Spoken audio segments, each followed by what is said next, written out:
Hi, hello. Sorry. I'm not saying that I forgot that I already hit play on the stream, but hi, hello. I haven't done any go lives yet. Let me do my go lives. I didn't even turn on like my stream lights, and I don't know if I will until sunset. It's just so bright outside, and I like the light, you know? Um,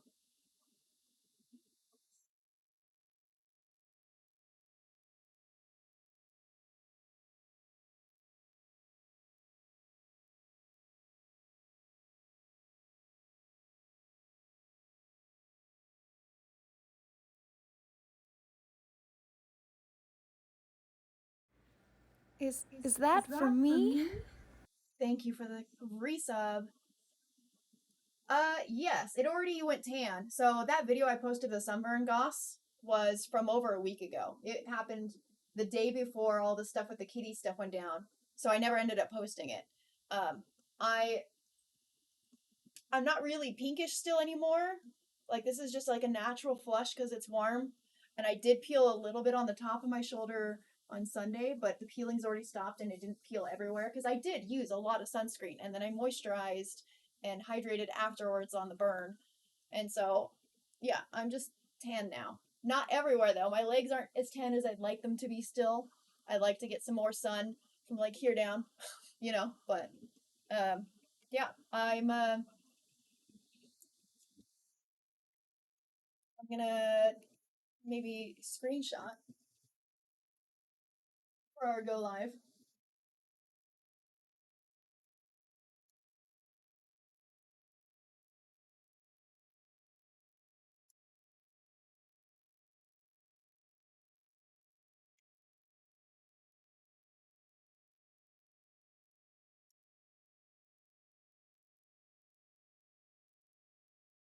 I mean, my I use a ton of sunscreen on my face. The only reason there's color to my face at all is my foundation and my bronzer and stuff is balancing it out. But my face is actually quite pale, which is good. I want my face to stay pale because I already have sun damage on my face from when I was younger, and I don't need no more of that.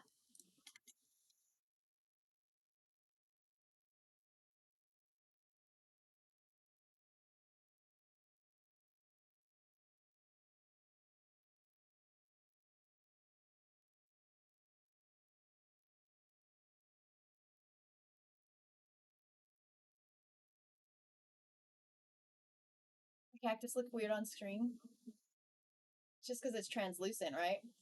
What's up, Tristan?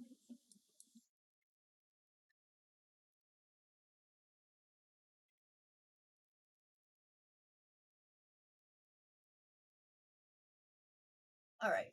I posted a go live on Twitter. Honestly, I don't really care about posting go live so much on the other platforms. I don't think a lot of people come from the other platforms. I think Twitter's the only place that I've really networked enough gaming wise to like bother.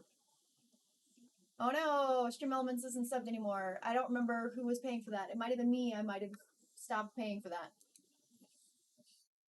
Oh well. Um, she's crawled back under the couch though since I hit the go button. So I'll just be like occasionally leaning down to check on her to make sure she's okay because she was here before and I could see her and now she's not. So, you know, anxiety might come back. We were having a good moment and then she moved. So we will see. We're in casual romper apparel today too. Hydrate, you know what?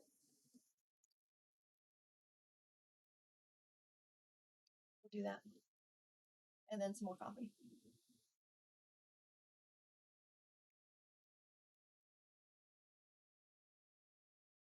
Pokemon. That raid didn't go as long as I thought it would. But I also didn't catch the Pokemon that we were raiding. We beat it, but then I couldn't catch it. I was like,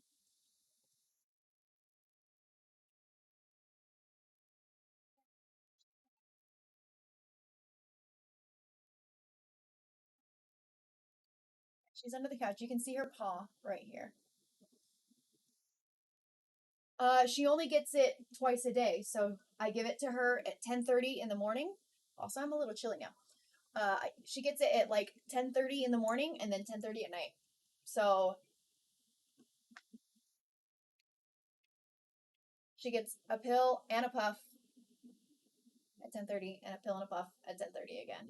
I I think that I'm gonna. They said I don't remember if you were there when we were talking dosages, Goss, on the live, but they said to go ahead and go down to 2.5 milligrams. But I think they are expecting her to have already been showing more signs of recovery than she has. So I'm waiting for the doctor's feedback, and I'm gonna keep it the 5. So 2.5 in the morning and 2.5 at night. So she'll get another pill tonight. But she ate it with the pill assist pill pocket treat thing, which I've never really successfully been able to do with any other pills, but the other pills usually taste really bad.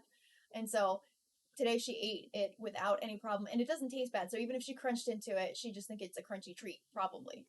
So that's helpful. I'm gonna try again with the pill assist, and then I'll still have to like kind of force her into the, you know, um, the breathalyzer portion of it. She still doesn't like it on her face, but I put a treat in it, and I think it'll be fine. I think it'll be fine. So, you know, it is what it is.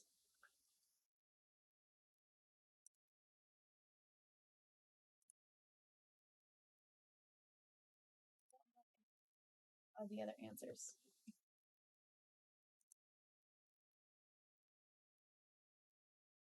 Yes. The pills don't taste bad though, so it doesn't matter. There's nothing bad to associate with because if she starts feeling it like she's been on it already for a week, so it's not going to be suddenly something different. It just suddenly new treats is what it is, and so I think she likes that. You have one friend, and you're trying to join the group, and you just said yes, and you couldn't answer all the questions. You put your photo, your cover, and your profile photo as the same photo. No, you're not getting your spam account. Yeah, she gets a regular treat after. So I've been this morning was the first time I did this, but I put a treat inside the initial cup, so when I put it on her nose, she can smell the treat in there. Um, but I feel like she can tell that it helps her breathe because she kind of fusses when I try to put it on her face, but then she just kind of like chills. So and that was even without the treat. So with the treat now, I'm trying to do it with the treat, so that way I don't have to wrap her in a blanket and burrito her to do this stuff. And um, and then she gets the treat after each puff. She gets another treat in there.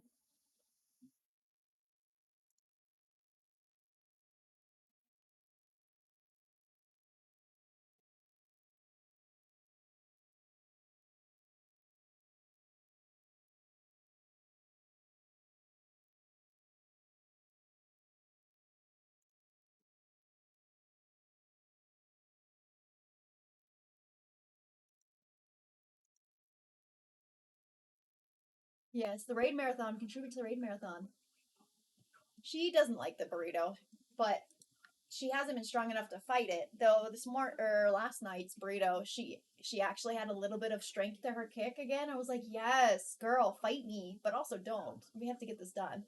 So that's why I started trying to do the pill assist. I was like, you know what? I just want to see if she'll do it again. It's been so long since I last tried to do this that maybe there's not associations with it anymore, and it went over pretty good. So I think I think it's good. All right, the book, the book. We were on. We finished this section. We got to here. We got like right way to this halfway point, and I did not continue on. This is where we were at. Part of the reason I stopped, so it was a little like just the anxiety around her was making me anxious. But as long as I can lean down and see that she's still breathing, yeah, music is going to the right channel. The only reason that happened for the charity stream, Goss, is because the only reason that the channel thing works is if you're connected to Twitch directly instead of using a stream key. But for the charity stream, we had to use stream keys because they had to rotate it out and give it to everybody. They couldn't just give us the password login to be able to do the linking. So it didn't work because it wasn't directly connected to Twitch. It was through a stream key. But now that I'm back to being directly connected to Twitch again, it's fine. I didn't have to actually change any settings. It shouldn't mute anything. It shouldn't hear the music at all. Shouldn't. We can check really easily by looking at one of my most recent VODs because I haven't changed any settings in a while. And I had music going.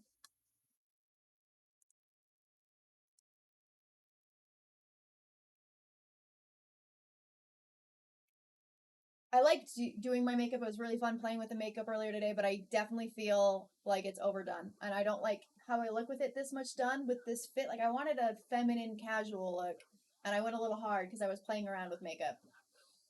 I don't think the lips are too much. I think if I had a more natural eye to go with these lip palette colors, I think it'd be great. Hi, Akila.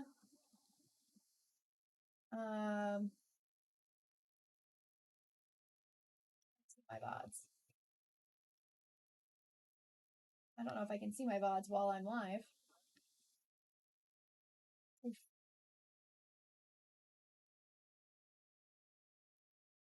You're checking. Okay. I think it's fine probably though.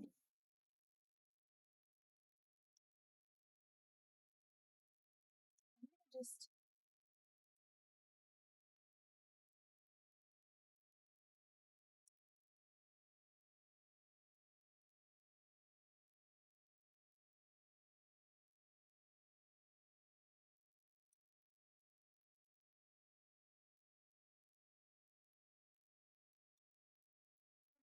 go with that for a minute. Yeah. I thought so.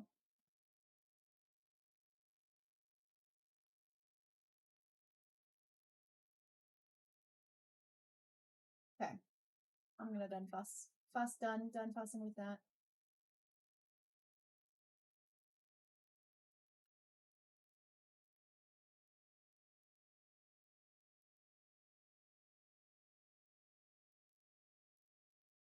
Hello, saltwater. I'm gonna put on some Destiny.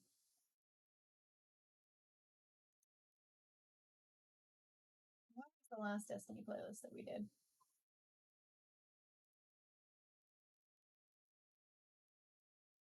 Maybe I just make this quieter.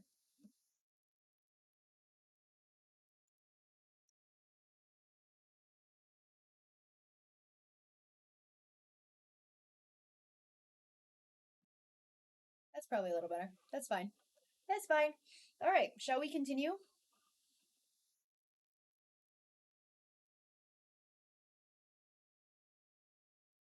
We're gonna continue. I'm just licking her on the floor. You love all the blue. Yes, I did blue makeup today. I'm wearing teal, and I've got my blanket from the living room in here because it's been a little chilly, but also not chilly. It's 79 in here, but also I don't like air hitting my skin. So like this is something I would like to wear outside a lot, but like inside I typically don't wear shorts or anything like that just because I just don't like the feeling of moving air touching my skin. And the air is always moving in my apartment to stay cool. So it's just kind of funny. Um,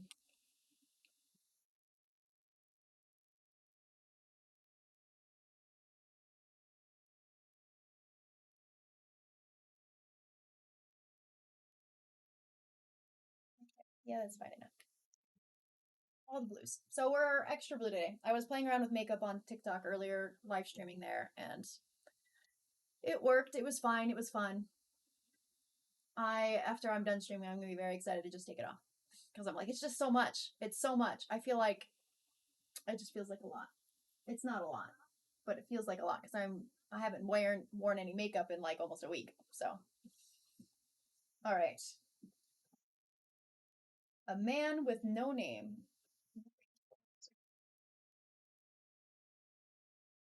A man with no name.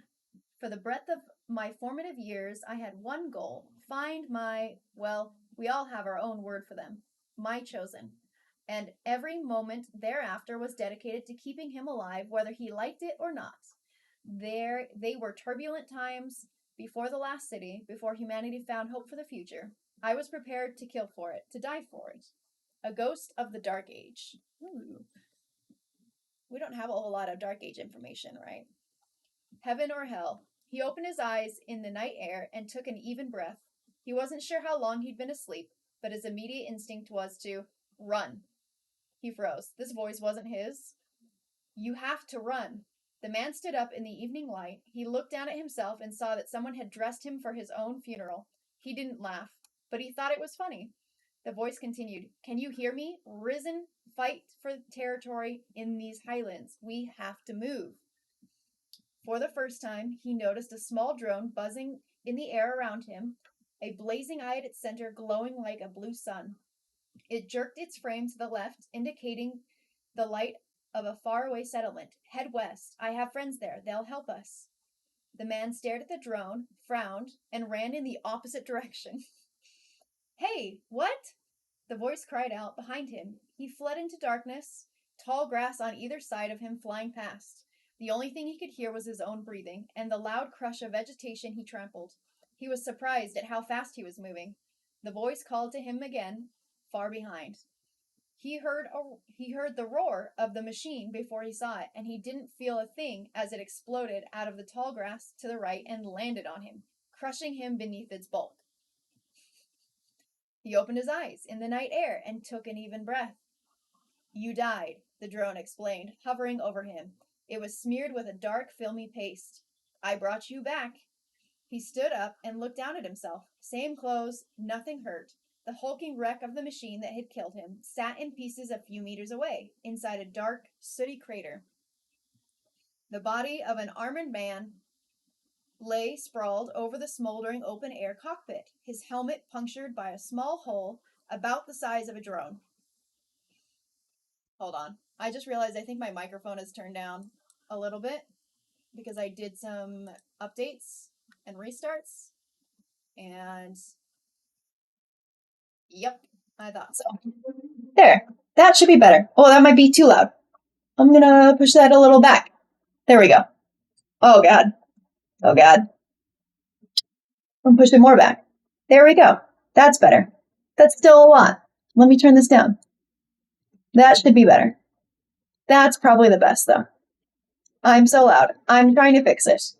My microphone is too close, but it was the system had automatically dropped me to 65% total volume. All right. This should be good. That's good? Better? Okay. The body of an armored man lay sprawled over the smoldering open-air cockpit, his helmet punctured by a small hole about the size of the drone. Are you ready to listen? Let me take you to my friends, it said. This region is full of raiders like this man, led by Risen like you. You've got a lot of catching up to do. What the hell are you? The man spoke for the first time. I'm your ghost. My only purpose is to support you, the drone replied. You work for me? In a manner of speaking, yes. Is this the afterlife? In a manner of speaking, the drone said, nodding to the western lights once more. Can we go? Not that way. The man headed in the opposite direction. The drone watched him trample the high grass and disappear. It stared up at the massive, disfigured orb that dominated the sky, then made a small adjustment to the orbit pattern of its modular armor. It hurried after the man. Interesting. So, I'm still kind of peeking. Move that back and this back. That should be better, right? Good? Less peeking? Less peeking? Question though. So he said, this region is full of raiders like this man, led by Risen like you. So in the Dark Ages, there were those who were raised by ghosts who turned raider instead and were basically evil? Bad guys? Bad guardians? Is that what the implication is? Is that how the Dark Ages worked? Dogma. He had been reduced to crawling. His ghost cut serenely through the air above him. What the hell is wrong with me? He demanded from the ground. You're dying from starvation, the ghost said flatly. I don't believe you, he sneered as he dragged himself over some rocks. I could fix you, Ghost said. Don't need you, he said. I got this. You're not going to pick a name? Ghost asked. Everyone picks a name. You talk too much. Some people pick names for their ghosts, too. What should I call you if you don't want a name? He passed out. The sun beat down directly overhead, a searing marble in the sky. He died a day later after a scorpion stung his prone body. Ghost allowed it. A complete restart would be less complicated. He opened his eyes and took an even breath. What should I call you? Ghost asked. He looked at it as if considering, then down at his hands. I'm still hungry. Probably the RTX deletion because it's weird. Okay. Let me turn it down a little bit here. How's that? Did that make a difference? That may not have made a difference at all. Because I'm not compressing it there. I'm compressing it in. Give me a second. Give me a second.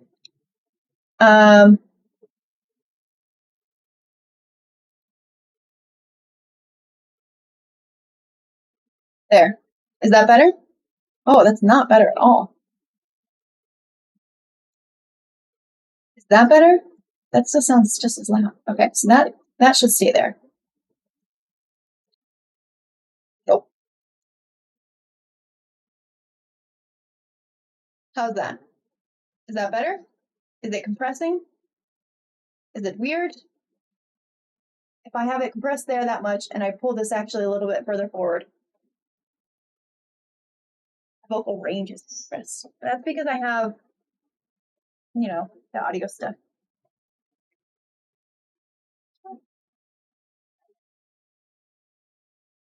For proof of life. All right, let me look at the video broadcast settings. There. Microphone.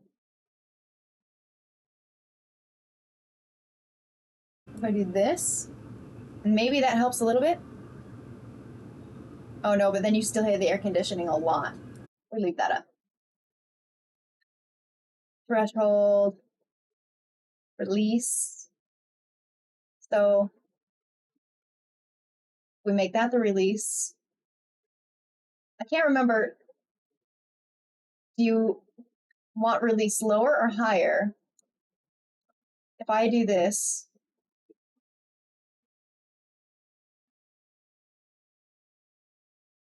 not the mic knobs.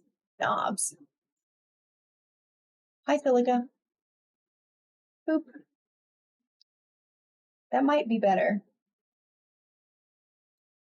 If I change the attack down to like nothing, change the attenuation, maybe. I make the release the max.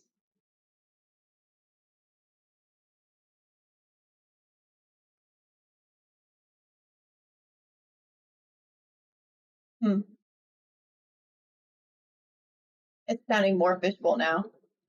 Attenuation should be up then. All right, attenuation is up. How does that sound? Sounds better?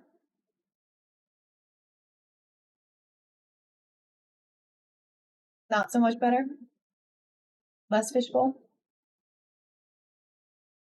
Attenuation is the crispiest. That's 100%. Okay, so I'm trying to change where the compression is happening. So I'm changing the release. The release is at like 2000. How does that sound on the release? Is it best high or is it best low? So it's up all the way up. It sounds duller. If I drop the release all the way down to 10 milliseconds, how does this sound? Does this sound better, worse, about the same? I feel like attack and release is when it clips the beginning versus clipping the end. Slightly better. Okay, we'll leave that there then. And I'm going to drop the threshold even lower. How does that sound?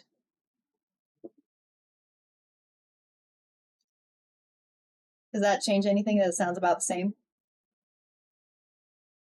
That got quieter? I mean, I just talked probably a little bit quieter myself.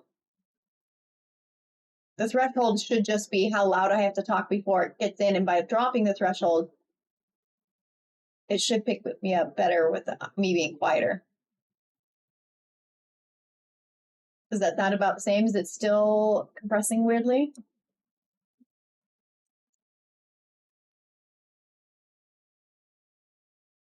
You know what? Maybe the gain needs to be down. I'm dropping that gain a little bit. It's sounding fishbowl again? Maybe it's not my settings if it keeps going in and out, because nothing I'm changing should be changing the fishbowl. How does that sound? The gain was the right thing. That helped a lot. Okay. I could probably drop that down even more. Let's do like 34. There. How does that sound? Lurk, yes, go do the bike riders thing.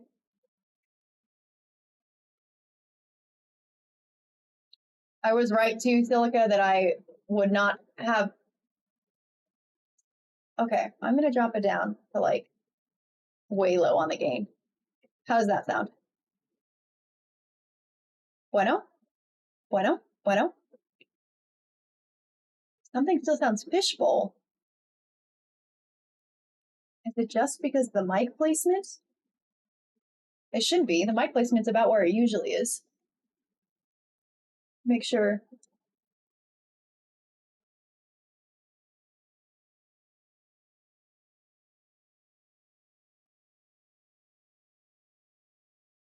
There? I don't know. I just got crispy. Maybe it's just the cable wasn't very good. I also wonder if it has to do with the condenser. Am I still crispy? Well, it's not backwards, but it wasn't like, so this is the back end of it. It was pointing just straight at me. And I think that makes a difference. It's not backwards. I was just checking. But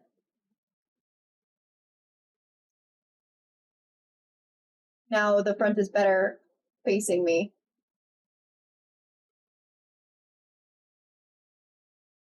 Because, yeah, there. How does that sound? Much, much better? Bueno, bueno, bueno, bueno, bueno.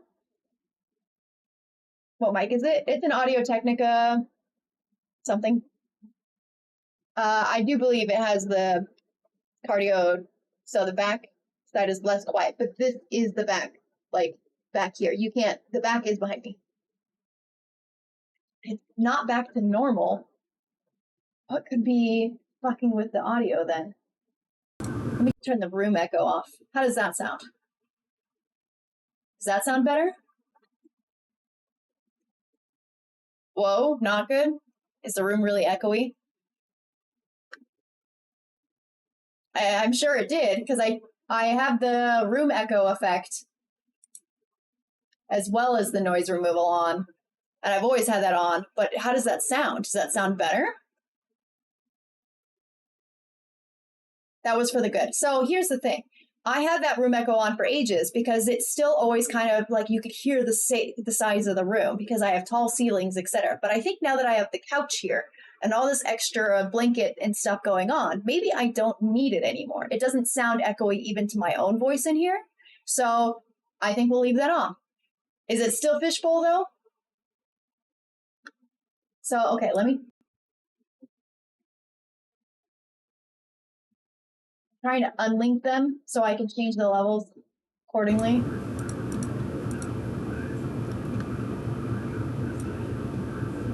But it's not letting me unlink them.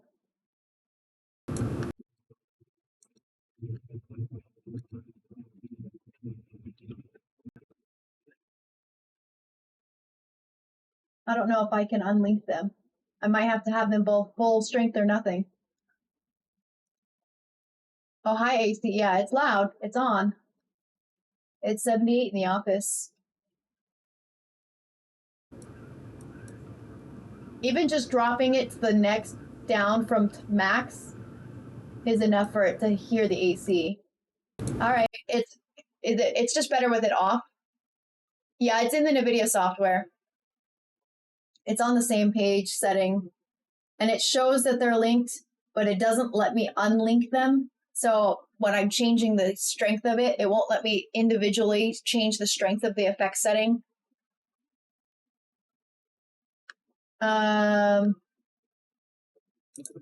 This version is 1.4.029.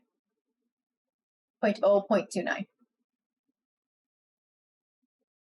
It's whatever the latest one is. I always update the NVIDIA broadcast immediately every time I see an update for that because I don't want that to stop working. I use it. I need it. I'm going to just leave the room echo up. It's okay if there's a little bit of room echo if the quality of the voice sounds better. I would rather better quality voice.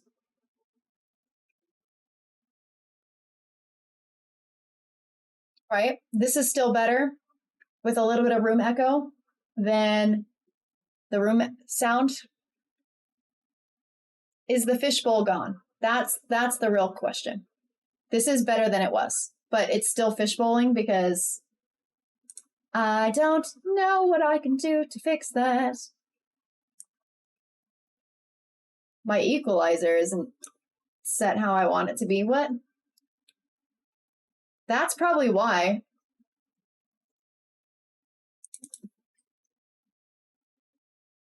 That's, oh no, I think I just undid something. Mic setup. No, that's fine. Well, I'm still slightly peaking on the high end. Let me turn the gain down a little bit more then. That should be better. Oh, that might be too low. Too low? Too low? I don't know. It looks fine.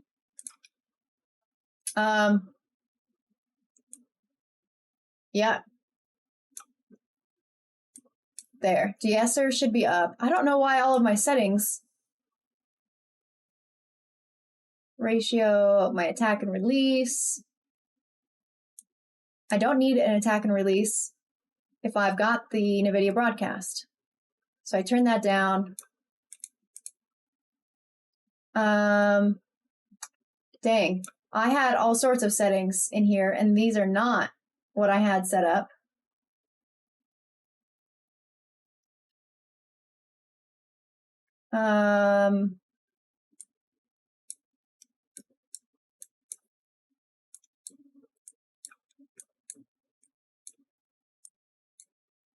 How does that sound? Is that any better? I'm trying, I don't know. There was a GoXLR update. They weren't going to do updates on GoXLR anymore because it was discontinued. And then they pushed one through. Everyone was very excited about it. It was needed and it helped with a lot of stuff, but it looks like it reset my mic profile. I haven't really listened or paid attention to it since then, so I'm not surprised that I didn't notice. Is that any better?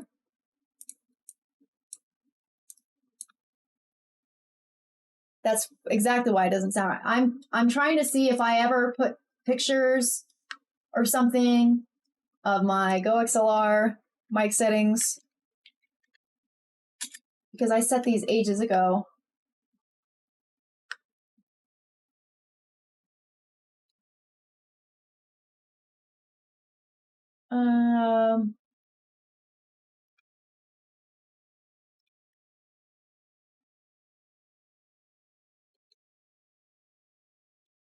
I don't see. Yeah, I don't see.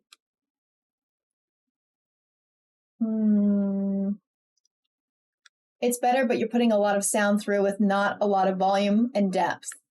Okay, so I think that's why I need this up and maybe this up here and this here and like maybe a little here and a little lower here and up here maybe. How does that sound? Does that sound any better?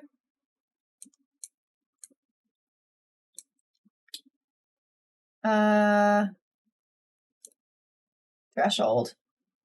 I don't know if I don't think I need a compressor, so I'm taking this off a little bit better. I do have the de-esser on now, which wasn't on before.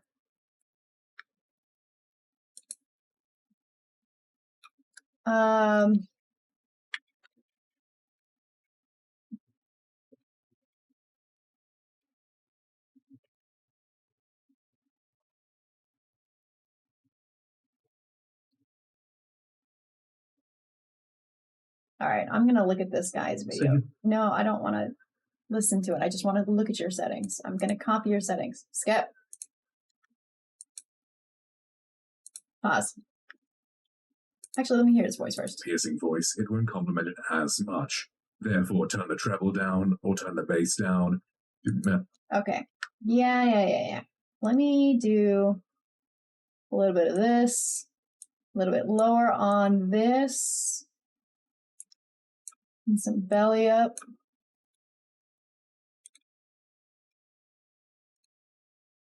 Oh gosh.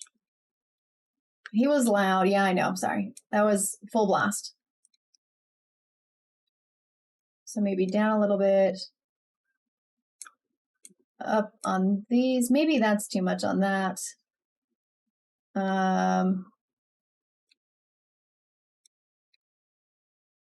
Maybe a little less on here. Up here. More here. How does that sound? Does that sound good? More like this and this.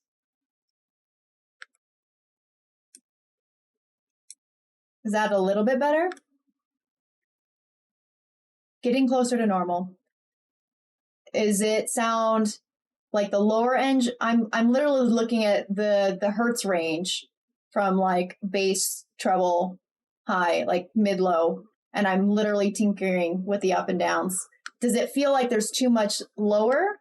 Maybe because I can drop that. I can drop that a little bit and crisp that up. How does that sound? Turn the room correction back on. Okay.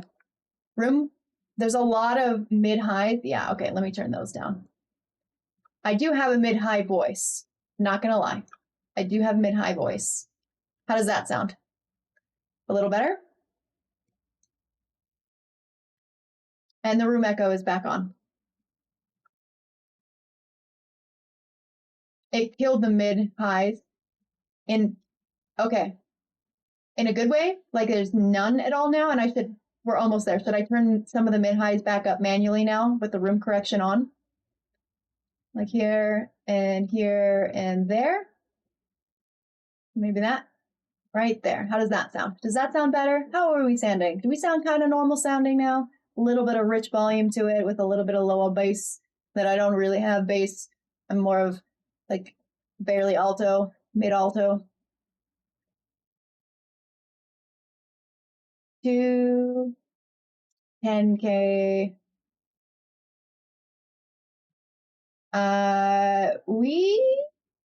Let me just show you my screen.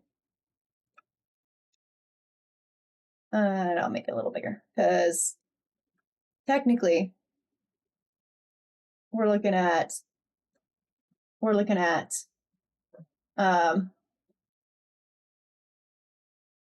we don't go up to 10. Or these are just the numbers they're set to. So 2,000. So 2,000 to 10, you think can go up a little bit more? Turn this there and there. How's that sound? Does that sound good? Sounds bueno? Bueno.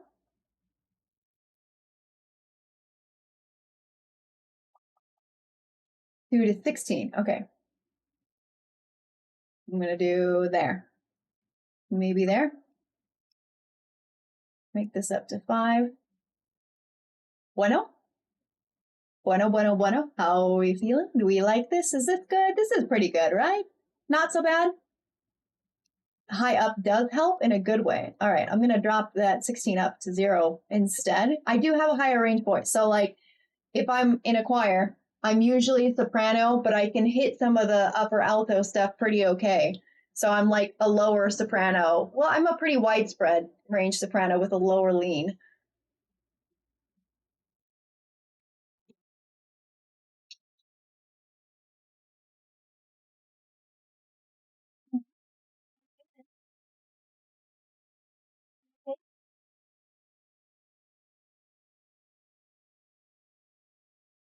Yeah, I'm just sleepy.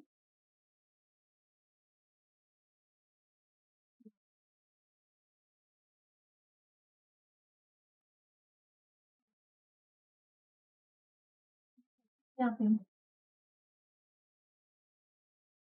Alright.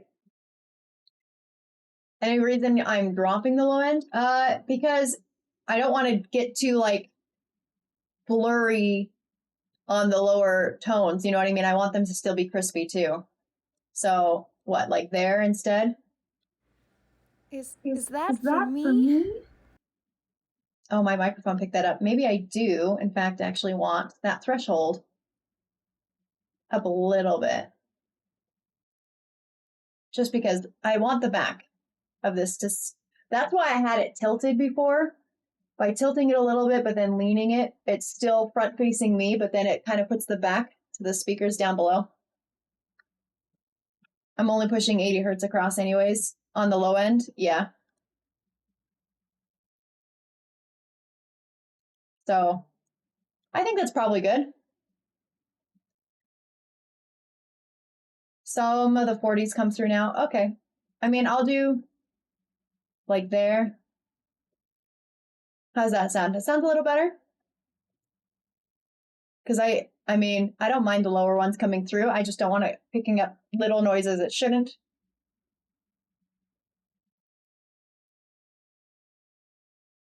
That's the music if you're hearing music.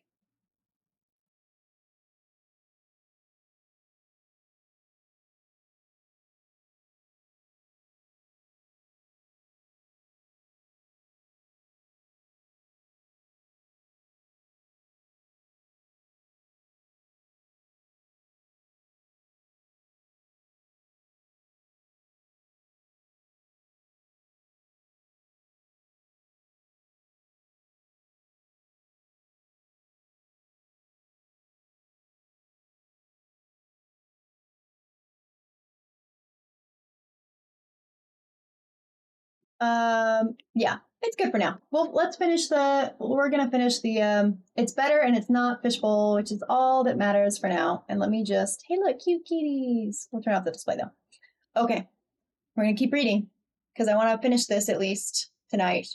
And we'll keep going. Once the sun gets dark enough though, I'll probably close the windows and then turn on our normal stream light. I like this daylight vibe though. And I think that's part of what's been throwing me for streams is I hate having to close the windows when there's still daylight out, and it looks good lighting wise with the daylight. So I think I'll just start doing this more. Hi, Zeiss. Hi, Zeiss. We're doing some reading. Okay. We finished this page actually. Oh, hey, we're on chapter 5. Here we go. And now we fixed the audio. It sounds much better. Chapter 5, Truth. Sagira, no peace. Osiris. Oh, hey. Soul Pariah 6. Amid the endless death, one flew, unnatural, all-consuming need, and in the space between the two, accursed comprehension freed. Osiris stood at the far end of the underwatch, his back to her. We need to talk, she said. Sagira turned. He did not. I'm surprised you came alone. Have you finally learned confidence? Yes. Ikora clenched her fists, then released them. Not from you. He crossed his hands behind his back. I know why you're here.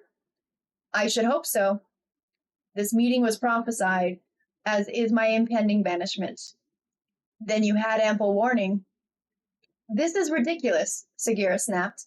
We're at war. Osiris does what you are. Let me try this again. Osiris does what you all are too scared to do, and you banish him? How are you gonna win against the darkness without him? Osiris held up a hand to silence her. Ikora knows, he said. She pretends otherwise, but she knows. Winning by your terms is no victory. Ikora's hands were fists again. She unclenched them. Goodbye, Osiris. Itchy nose. Sagira's shell. Loyalty does not mean obligation. Only justice is blind. So that's it, Sagira cried out as Ikora began to walk away from her old mentor. You're just going to let the Vanguard kick him out after everything Osiris has done for you? He taught you everything you know. Ikora pivoted sharply. No, Osiris merely taught me everything he knows. Admit it, Ikora. Without Osiris, you would still be running training exercises with that loud brute Shax. It would be in your best interest to stop talking now, Sagira. The Crucible is my home. Was my home. You were wasting your talents. Osiris made you greater than what you were, and now he needs you for something truly important. Where's your loyalty? You owe him. This conversation is over, Ikora said, and walked away. You bet it is. We are out of here. You'll all be sorry, you ingrates. Sagira is so sassy, you guys. Oh, look at this really cool piece of art. Oh no. If I put my face above it, it's not blurry. It's really cool.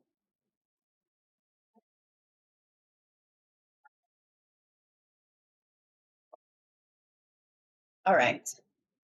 Restless Shell. For ghosts who were torn from the tomb, give me a hand with this, Sagira said as she floated into the cockpit of Osiris's ship. Come on. Osiris grumbled, but dutifully held one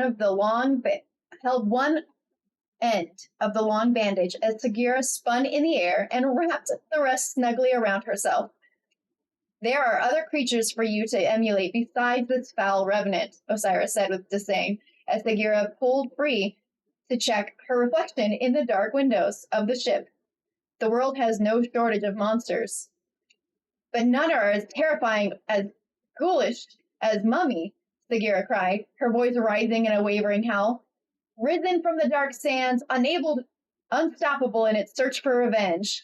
Sagira moaned and lurched through the air, her bandage flapping behind her. Osiris did not move and allowed her to clunk against his headdress. Ridiculous, Osiris said flatly, but not without affection. What is so appealing about a tortured being consumed by hatred for all eternity? It teaches us a valuable lesson, Sagira said. If a man does not embrace his past, he has no future. Osiris considered Sagira's words. That's clever, he said. Did you come up with that just now? But Sagira only cackled ominously and floated away. She's so funny. Rap speed. Your sarcophagus among the stars. I do not like the skulls, Saint 14 said. I have seen too many bones already. He unspooled a long strip of bandage and wrapped it around a rifle. He dropped a handful of small candies into the barrel, then reconsidered and emptied them into his palm. But I like the bats. I think we should have the bats all through the year. Sagira flew to a high corner of the hangar and affixed a strand of glittering cobweb. I keep forgetting this will be your first festival of the lost here, she said. It feels like you've been with us for longer than that. It is not even a year yet, Saint 14 nodded as he taped a small paper bat to Sagira for her to ferry to its destination. Osiris left the two alone in the hangar as he consulted with Ikora about the pyramids, which was just as well. He was never one for decorating. You know, when I first came to the tower, guardians brought me platefuls of warm lavender cookies, Saint 14 said. I thought to myself, what hospitality? Sagira chuckled as Saint 14 sighed. You know the end of the story. It was only how they observed the dawning in the city, and when the dawning was over, so too were my cookies. But I did not understand yet. When they stopped, I thought maybe I had done something wrong, so I tried to do better, work harder. He crushed a handful of candies, picked out a few peanuts, and tossed them to his pigeons with a shrug. It's so cute. And look at what you accomplished, Sagira. Because of your work, the tower may just survive for another year. So in a way, you did just what you set out to do. Exactly, said Saint 14. It taught me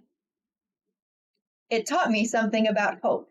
Something as small as, he looked around the hangar for a moment and then pointed to a decoration. As this pleasant gourd could give someone the hope to live for tomorrow. So we must treat each day as though the future depends on it. Sagira buried another paper bat. It's funny, she said. Sometimes you sound just like Osiris. Saint 14 laughed, then dropped his voice to a ridiculous rasp. No, he growled. Osiris sounds like me. Sagira's shriek of laughter startled the pigeons into flight. You know, I had to pause last week because I was A, tired, B, stressed out about baby girl, but also C, all of the stories in the first half were so sad and depressing and dark. And I'm like, wow, I did not sign up for, free therapy inducing novelty, But these ones have all been really good so far. I'm a little nervous about getting to the sad stuff again, The sad stuff gonna make me sad again. Okay. Null Calamity 9. A sacred eye that speaks in lies, upending futures in its path. The way before us to the skies shall see itself in ancient wrath. I've misplaced Osiris again, Sagira told a goblin. The goblin, being a goblin, shot at her. She dodged with a sigh and continued through the forest. If I was Osiris, where would I go to celebrate Panopes becoming a scrap metal? Or I don't know how to say this word. Panops? They'll always be said as yes. Panoptes. Panoptes. The answer, when Sagiri finally tracked him down, surprised her. Osiris hovered, cross-legged at the center of a ruined lighthouse. A dead sun loomed in the lightless sky. Arrayed on the ground below to the horizon, yellow vexed eyes pierced the gloom. Sagira zoomed straight to Osiris' side. I thought we averted this future. Eyes closed, Osiris shook his head. Many equations lead to this answer. A sound like a drumbeat, but the impact of an earthquake shook the lighthouse. Sagira darted through the crumbling chamber. What do we do? Another bone-rattling drumbeat kicked up a cloud of dust. Osiris floated to his feet. We start over. Boom. Through the window, a shadow eclipsed the vexed eyes. But first, he said, you'll have to res me again, old friend. Oh dear. I can't imagine what kind of insanity it must be to live through so many futures over and over and over again.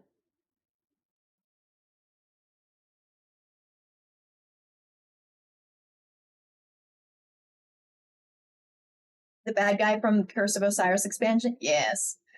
Wounds. Immolant. Part 1. Commander Zavala stands behind his desk, riddled with documents to greet Osiris. Through a cloud-covered shroud, the reforged traveler fills the office with a delicate glow. Osiris, I'm glad to see you are safe and with us again. Please sit. Stress draws trenches in Zavala's face. Battle lines between worry and hope, duty and friendship, between survival and annihilation. Osiris meets Zavala's eyes. They do not scream traitor, exile, heretic. Instead, they seek wisdom, to confide in another who knows burden. This won't take long, Osiris states, remaining on his feet. Something is communicating across the forces of the darkness. Do not let Aramis blind you to the other threats on our borders. For me? Thank you, Adam. His disquieting voice prickles. I can provide operational support for you, but that is all. The Vanguard's focus is on Europa. We won't abandon immediate threats to chase cryptic omens. Osiris scoffs in disbelief. Since when has the Vanguard been capable of only one task? He steps towards Zavala, thrusting a finger at him like a spear. How do you not see the tactical advantage of tapping into their communications? You know me better than that. We don't have resources to launch a system-wide investigation. I put my trust in Eris. Zavala inhales deeply. 57 Guardians did not return to the city. Dead or otherwise unaccounted for, the consensus factions have their own agendas in light of our losses. And frankly, I didn't expect to see you answer the call either. I came, and now you tell me there is no plan. Perhaps it would have served me better to... I wouldn't be hounded by absentee guardians and armchair tacticians. Zavala slowly places his hand on his desk, as if restraining himself from destroying it. The information you brought me is worth investigating. If you want to help, I will give you full authority to pursue this loose end. The city's archives and support systems are at your disposal, but I cannot allocate additional ships or manpower to your cause. Osiris nods, realizing he had no right to demand action. I apologize. Thank you. He motions towards the window's reinforced glass. The traveler's reforging was a sight to behold. His words have a faint reverence to them. Zavala turns away from the traveler's pale light, his face dimmed. Indeed, I wish it was more than just that. These events were beyond us all, Zavala. I should have seen it. I just want to correct my error. I'll help you where I can, Osiris. Remain in contact, and if it is dire, I will point every gun at whatever fiend you uncover. Yep, stream elements, not subbed anymore. Must fix later.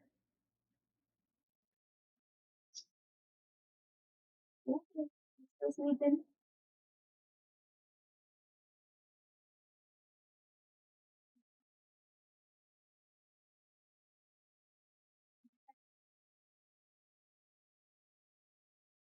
Part 2. Horticulture. A siren has long wept over Io, mourning the death of a once lively world.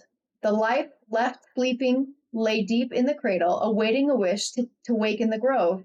On wings of flame and gold skein, the phoenix settled to deliver, burying deep with flaming beak, a seed to blossom and draw watchers hither. Cute little poem. I like that.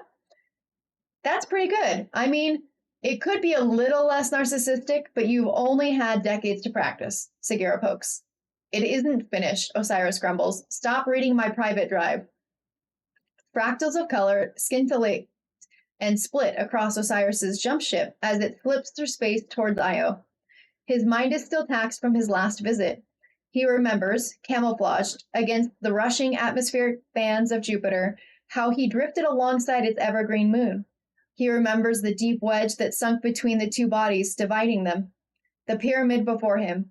Lascivious tendrils of wildfire hue flowed from it like grasping hand across the cradle. The image as clear as relived trauma. Io had been dwarfed against the black angular pit seated in its atmosphere. His eyes could not leave it then. Even now, he feels himself falling into its gravity as they approach again.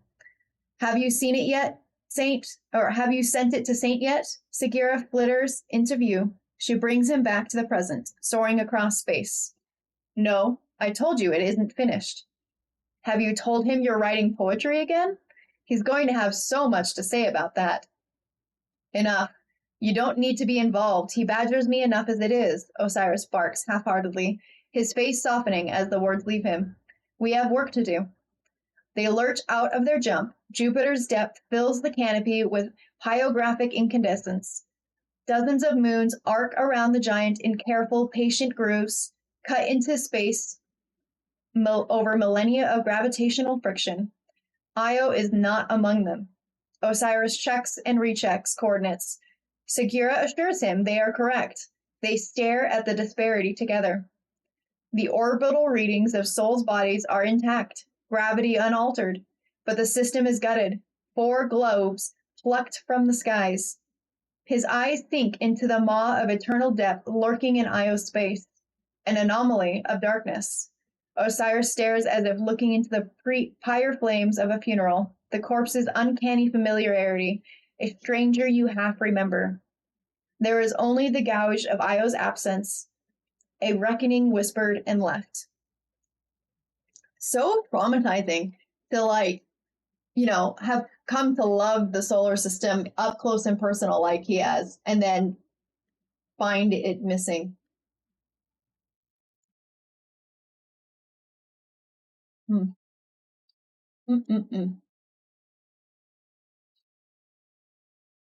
Okay. Part 3. Saturn grieves the loss of Titan. The cerulean jewel that once had sunken into the gullet of the abyss. In its place, an anomaly dark and rimmed in the gravitational lensing. Osiris tears his eyes away and fixates on its sibling cavity. A swath cut through Saturn's rings by Oryx's blade during the Taken War. Within the rings, the dreadnought sails in solidarity with the anomaly's orbit, whispering back in harmony.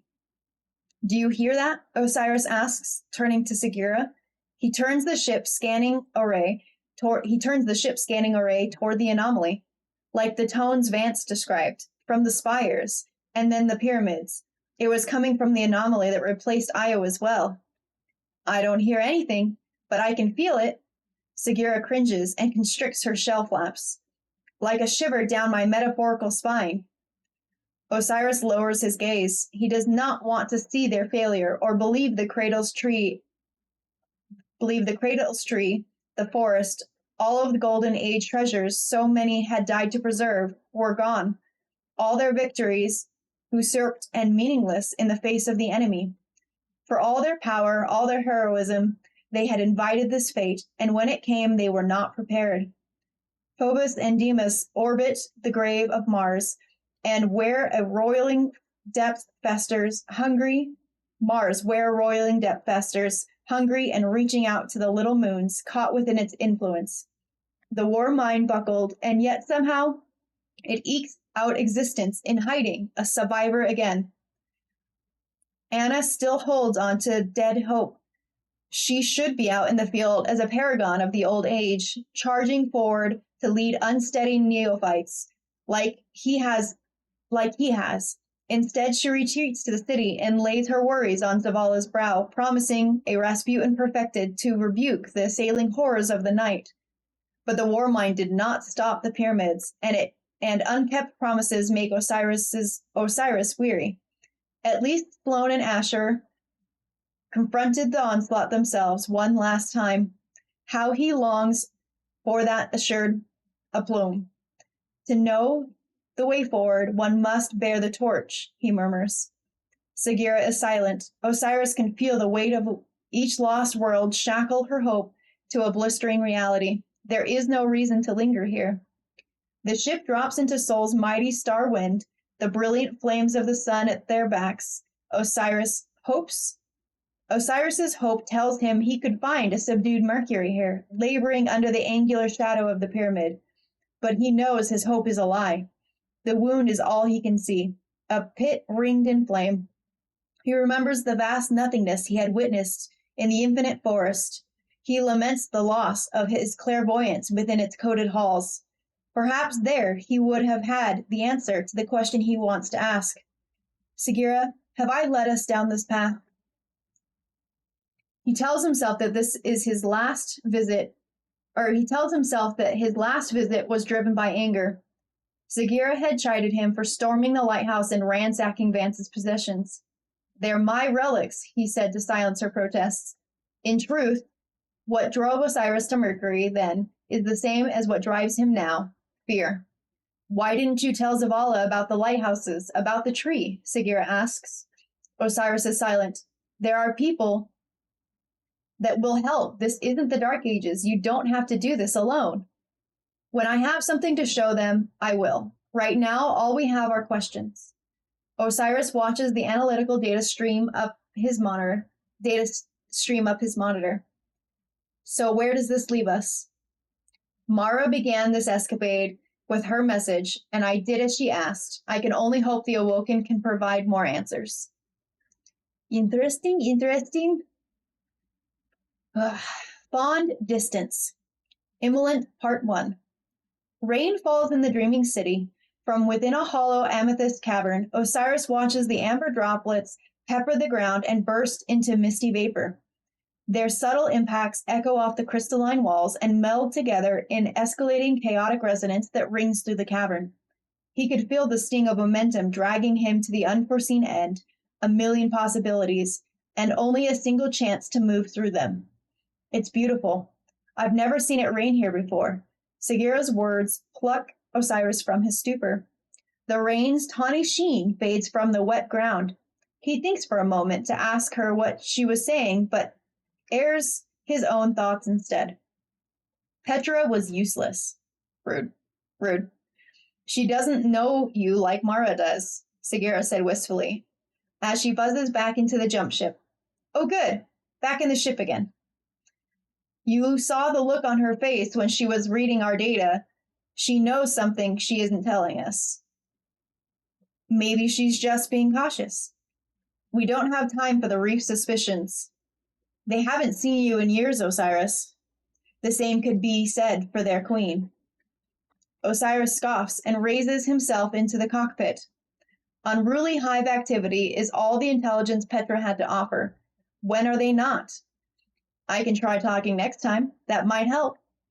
If we return, you're more than welcome to. For now, we're tower bound. That sounds amazing. I can finally stretch my shelf for a bit, Segura flexes. Speaking of the tower, Geppetto keeps asking if you've checked under your seat. She jabs a tiny shell point downward. No. Segura locks her iris on Osiris and begins pre-flight checks. You're putting more effort in avoiding it. I'm really not.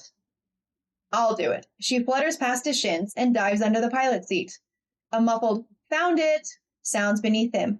She emerges with a crumpled note tied to a lavender frill and sealed by a crude wax stamp of a flaming bird. He made us a stamp, she says excitedly, shaking vibrato into her voice. What does the letter say, Segura? Oh, now you want to know what it says? Segura, you didn't seem interested. I can read it to myself. He will ask when I get back. Well, if you want to know that badly, it says he liked your new poem. Segura, so she sent him the poem after all, even though Osiris told her it wasn't done. Of course she did. I like that she's like, they're together, but she's also like doing the work of a ship. You know, she ships them and like does the work to build the ship, even though the ship exists. Like she's adding expansions, you know, it's really cute.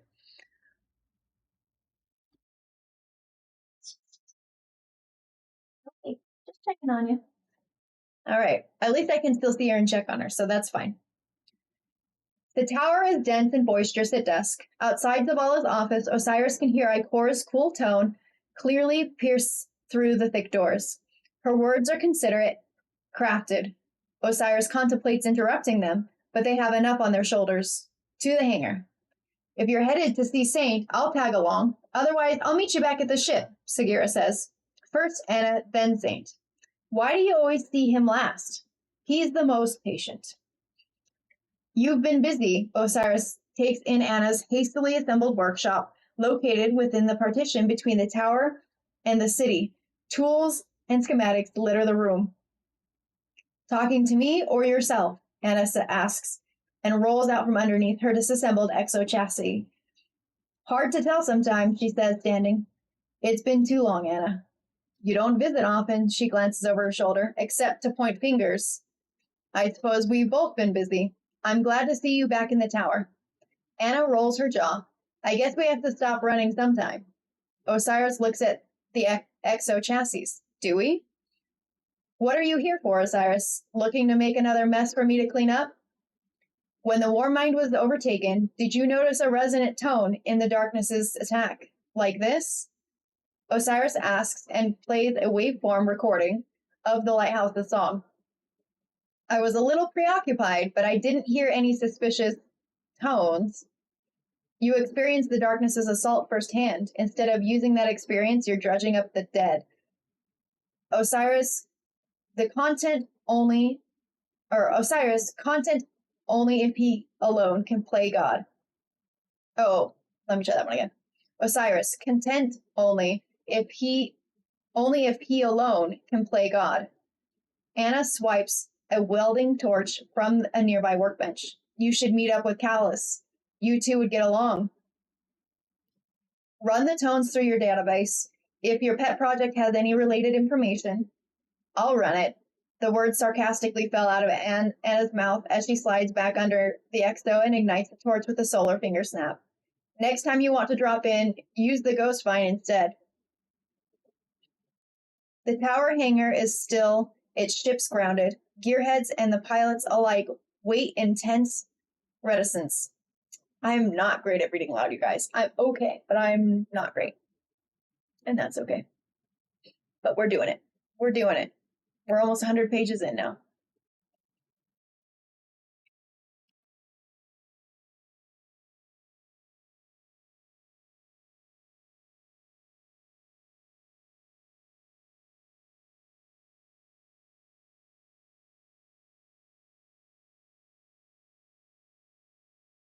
One sec.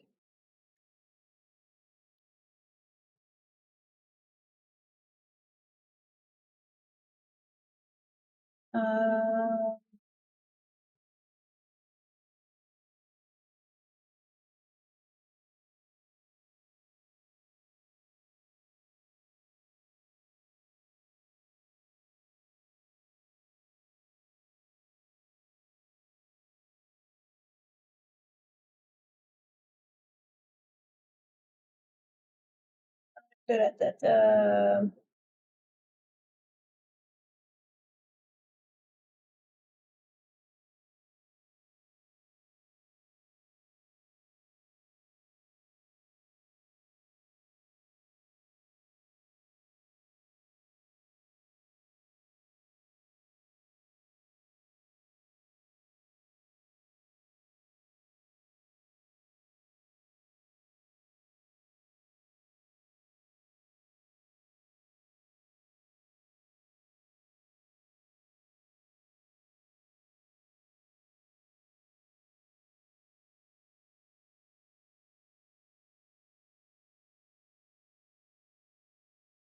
Just 1 second.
Okay.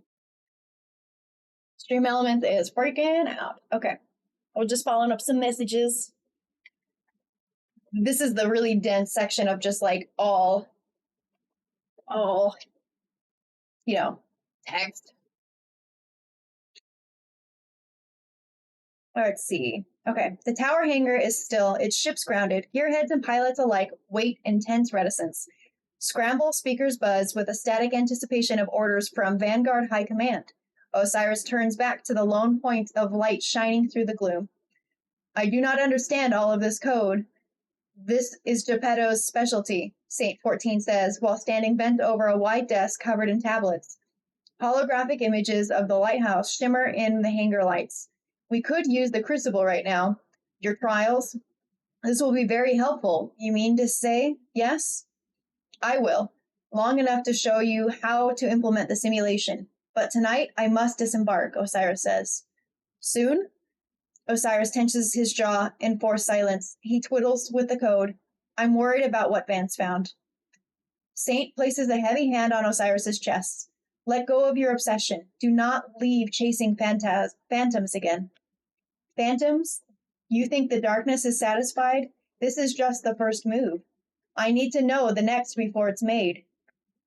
If there is something you fear, let me help you. We face this together.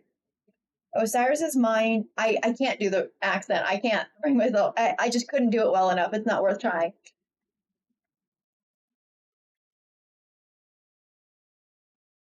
If there is something you fear, let me help you. We face this together. Osiris's mind drifts to the dark anomalies. Saint doesn't need another burden. The safest place for you is the tower, Saint. Time tends to renege on its gifts. So your mission is dangerous? Osiris considers lying. Potentially. Then do not go. The Vanguard already scouts Europa. The forest is gone. My fiery bird.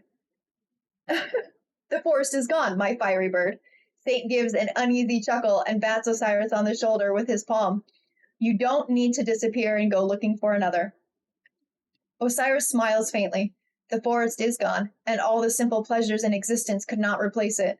Sagira had told him once that life ebbs and flows, and in that ebb he is still lost. How long will it last until purpose rushes forth to find him again? Me disappear? He gave Saint a tilted look. I won't. I'll be back, and I will continue to keep Zavala abreast of my travels. And me. No number of tethers would keep him. Yes, and you. And you will answer my letters? Osiris skirts the promise. If I am able. He's not a good boyfriend. Or I will send you with more of this candy corn, and Segura will make you eat it. Please, no. Don't be ridiculous. It's delicious. Osiris fails to contain a chuckle. Saint embraces him. His mind is star-eyed, but Osiris still feels himself relax. Someday, this will be enough. I like them together, but I also feel like Osiris does not deserve Saint. Osiris has got his own thing going, but I think he is not a good partner to Saint. You know, I think that Saint deserves better. Maybe that's a hot take. Of course, in their situation, options are limited. So if Saint wants, he can have. But he deserves the world, you know? Born of Wrath, Immolant Part 2. Segura patches a strand of light into the jump ship's control deck as they tumble through the black drop stars, twinkling beyond reach. Something's in the static out there. What is it? Osiris asks. Some kind of subspace transmission? Hang on.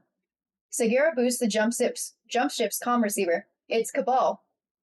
From? Osiris absently pushes a sack of candy corn aside with his foot and leans forward. Somewhere outside of the system, but some pretty heavy encryption at work. But there's a repeated phrase. A name? Keitel? How many Cabal leaders still vie for dominion atop Gaul's grave? Let them grind each other into dust. There are responses from Nessus, the Reef, the EDZ. She's calling the Legion home. Or, no, back to her bosom? She wants them to capture Callus to prove their loyalty, but it sounds like the Leviathan is missing. Their bloody feud continues. If Keitel is stirring up the Legion, the Vanguard will want to know their plans. One of the response signals is offering Keitel tribute from somewhere near Sorik's Cut. Some other weird noise, too. This message here, Osiris says and points to the on-screen readout of Segura's scans. Keitel sends an emissary to receive their tribute. The shore. We're not far behind, Segura says. Eavesdropping or crashing? We'll hit them after the offering is made. I don't want Cabal Empire to know we're tapping into their communications. There we go, Osiris, doing some sus, some spy work. We like it. We like it. Okay, come on. That's my face.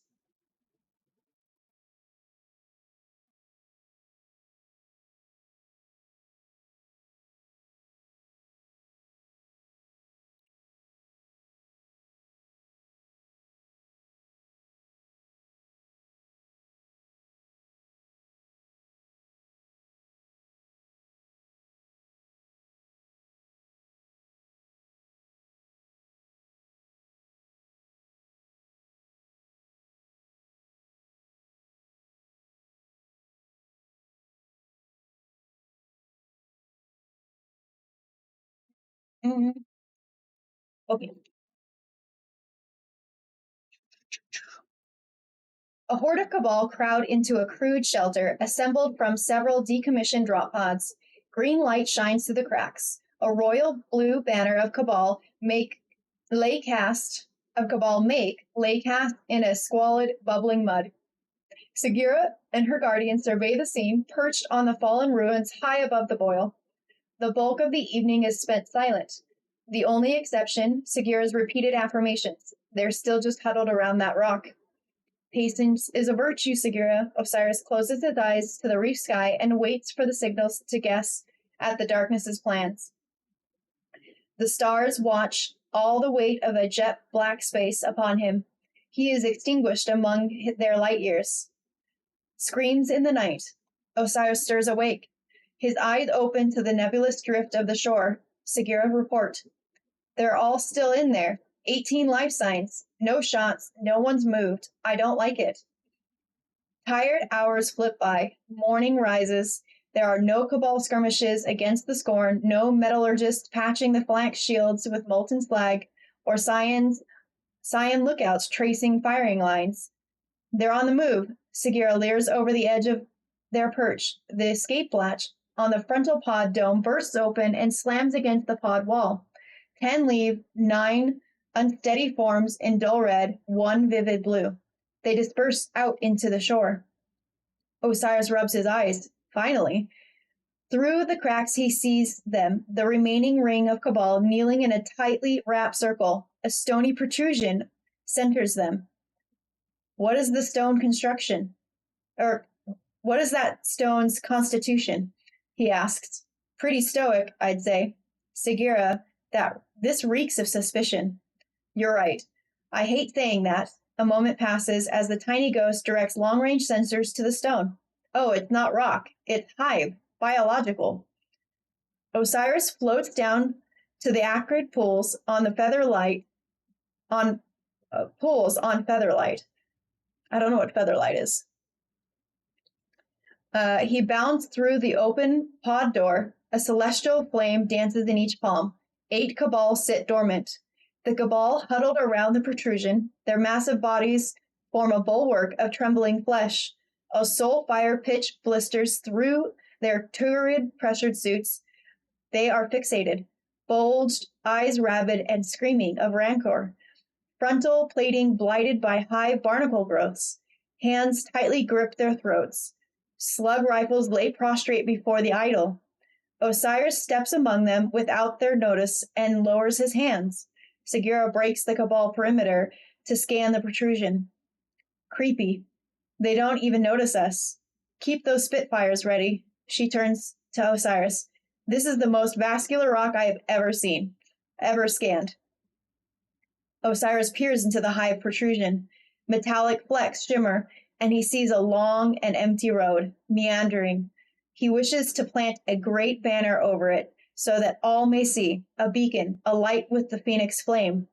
Looming in the nascent flamelight hangs the terrace of blades. A terrace dominates the road, its precipice at his throat. He raises the dawn blade to meet them. Rupturing cacophony rages his senses.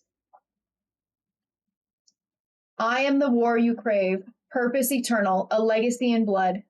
It's full of soul fire veins. Segura's voice is wind to Osiris. She nudges him. When you draw blades, you draw me. Do you hear the whispers? Osiris' words slur. You cannot resist without invoking my banner. You're hearing something? Segura floats near him. Embrace me, light bearer, and be a god of death. Whisper. His mind clouds.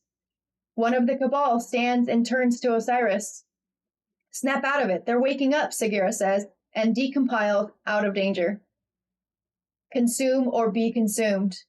The Cabal trundles forward. Osiris billows incineration. The blaze cooks the interior of the pod. Kneeling Cabal break free of their trance and stand in scalding air. Of the remaining 7, 2 fall immediately to a hail of celestial firebolts. Osiris grounds himself and unleashes a cascade of arc across the mass of lumbering legionnaires. The lightning bends inward against the pod's magnetic shielding, holding the storm on them until pressure gel hisses and spits from their suits. Osiris exhales. Their smoldering bodies invade his nostrils. The scene clarifies. Horror, scorch, and char. Segura? So is this telling about how he got infested, basically, with Savathun in his mind? Is this that story? It feels like this is that story.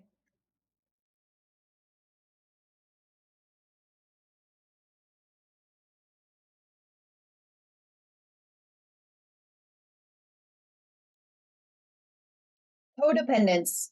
Immolent Part 2.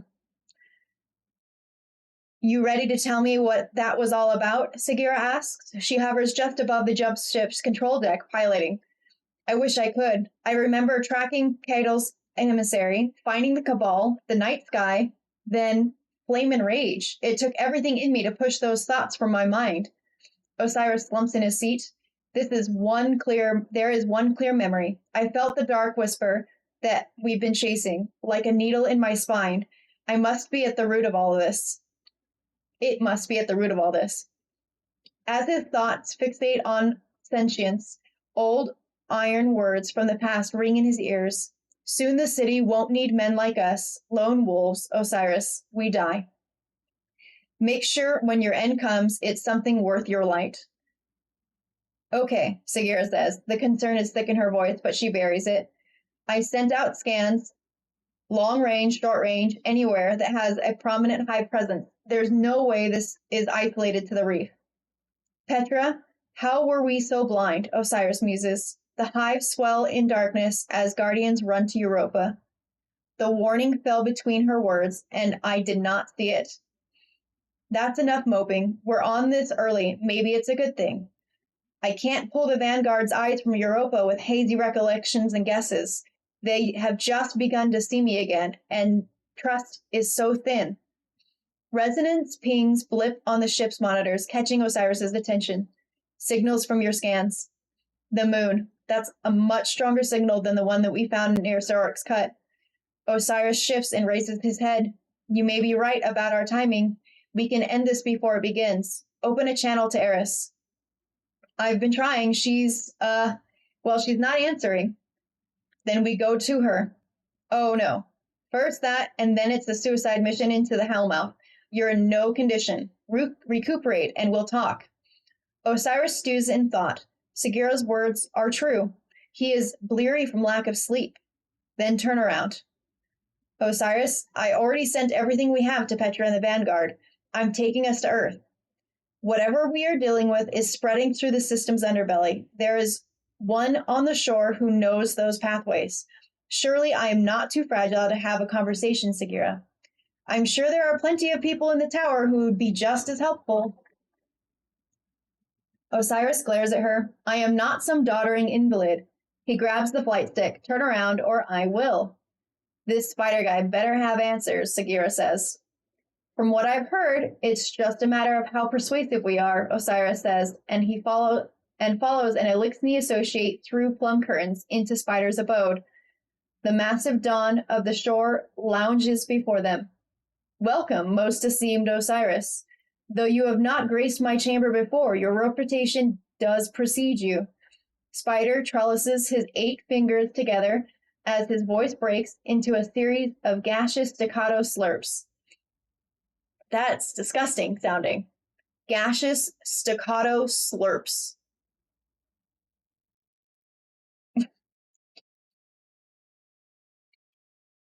The literature you sent me, very interesting, but behind the times. Spider chuckles. I already have top men working on these cryptoliths. But I never. What is that? Yes. Look a gift horse in the mouth. His associates rush around the edges of the room. Cargo exchange hands at a frantic pace. Osiris follows their movements. A decorated associate approaches the spider and waits at his side. What is it, Ara? You know better than to interrupt our guest's audience. Ara glances at Osiris before quickly speaking in Elixni. Spider slams down a meaty fist. Then go find it. Spider turns back to Osiris as Ara scuttles away. Apologies, business interruptions in the aftermath of these, he gestures half-heartedly upward, trying times. Right? It sounds like a staccato, like a wet staccato fart is what they were describing, right? It sounded really funny. He stifles a cough and clutches at his ether rebreather. Cabal aren't the only ones having troubles, eh? Segura asks and jets in front of Osiris. You know I speak Elixni, right? She plays snippets of Cabal stress transmissions and orders from Kydal scouts to lock down encampments. She displays images of slaughter, graves, and empty Cabal fortifications. If it's hitting them this hard, your associates must be, what's the phrase? Dropping like flies? Wise Osiris and his brilliant little light, Spider muses. Segura, the duo corrects. Of course you are. I see no reason why this can't be mutually beneficial. Partnership. Osiris steps forward. What matter do you need addressed, Spider, sovereign of the shore? Spider giddily laps up the title. I know the cryptoliths are of the hive. I know the broods here burn orcs' banners. And I know his worm's skeleton, the one in Saturn's rings, is awake. Spider throws his forearms into a shrug. My jurisdiction ends at the banks of the shore, of course, but not yours. Interesting.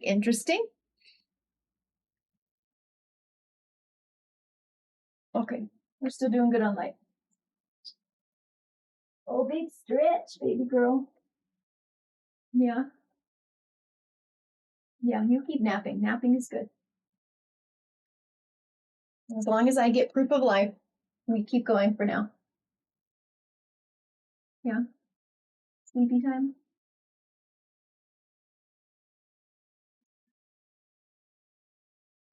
Sleepy. Okay. Red Knot. Inland Part 2. This is a really chunky section, you guys. Okay. Or maybe the rest of the book is just chunky. I mean, I like a book to actually be full of text. It's nice. But it does take a lot to get through. We're only on page 105. We've been going for like almost 2 hours. And it's taken us this long to get 20 pages, 30 pages in. I do keep stopping though. Osiris impales a wizard's head upon his stunted spike, surrounded by a freshly bloodied hive sigil. The dreadnought consul sputters to life, accepting his tithe. While Cade's old transmat zone is no longer in operation, the massive breach left by the Dantilian Exodus 6's impact remained agape. Entry had not been difficult, despite the halls crawling with newly spawned thrall. They were young, and nearly a century of navigation through the infinite forest had honed Osiris's ability to remain unseen. The dreadnought systems present as living memory, chronicles, and hymns recounting histories. It is a rat king of fading ideas, racked with failing connections and dying interpretations, as Akka suffers a slow final death, damaged beyond repair. But there is knowledge to glean here. So Cyrus directs Sagira to rip spokes of data from the console for Vanguard High Command. You found the most disgusting one. I'm not touching that. Dictate it to me. Osiris sneers and grasps the head. He navigates the recounting of Hive from Oryx's death. They are fractured, broken by internal power struggle. It leads into a recounting of Savathun, banished, branded as a heretic and set to burn. Many Hive turned to her when Oryx fell. Many of those same broodlines defected as the darkness invaded Sol, sending Savathun into hiding. She is still hunted by the hounds of war. Her pursuer has no local story to recount here, for it is yet to be written in blood. War's celebrant rides to the rest, Crota's lost foundlings, from the Witch Queen's schemes. To bring unity, to bring reckoning, to bring glory, Luna will be reformed in her image, all tithes to Zebu Arath, all tithes to the black edge of her singing blade. I am the din of rapture, I am the herald of peace, my banner is known to you. Zebu Arath, Osiris says, words spoken on compulsion. He takes his hand from the wizard's head as an emerald smoke wafts from its orifices. Emerald. It was a lot of audio troubleshooting, you're right, and we talked for a while. Osiris slumps to his knees. This must be the echo we've been chasing, an omen of her voice resounding through the darkness, heralding war. A hive war god. This is bad, Sagira says. Third sister. She has finally come for us, and her champion seeks to plant Crota's remaining daughters on Luna. That is where we go. Into the chasm on Luna, they follow the trail of signals down into the enduring abyss. Though through the nightmares of so many, he stands at the face of it for what feels like hours. Great angular thing, the edge of night that plays behind his mind. Speechless, Sagira teases. Maybe they're not so bad. Her chuckle is thin. They press on. Osiris swipes away silken threads of webbing above the shadow of Luna's pyramid. Braziers illuminate a synoid of witches and wizards deep in the chasm. All point in alignment toward a monolithic sigil of Zebu Arath set atop a cryptolith adorned in blades, her will projected from some far-off, unseen cosmic hollow. At the base of her visage, a monstrous knight adorned with tapestries charred by scorching brands. There it is, Osiris whispers, along with the entire scarlet court, Sagira, the voice crackles. Crota's remaining children and their spawn can be destroyed in one fell swoop. What is it with you and suicidal ideas? We can't transmat out of here, and they won't just kill you. They'll rip out your life, that Osiris. for me? Oh, thank you for the resub, Thor. Appreciate it. They're all here, Sagira, in one place. You're worth more than a bunch of hive nobles. Wait for backup. Let me go topside and call for help. No, we stop this now. Halt her here. Osiris looks to the convocation below. It is decided. You can't just decide that. Osiris turns to Sagira. Go for help, but I can't wait for the vanguard. I'll see you soon with reinforcements. If you're going, I'm going. She decompiles safely beneath his armor. It is decided. Together they make war on the hive. Solar wings combust from Osiris's back, and in each hand he wields a blade of dawn. The calamity of his inferno sends hive scattering in every direction.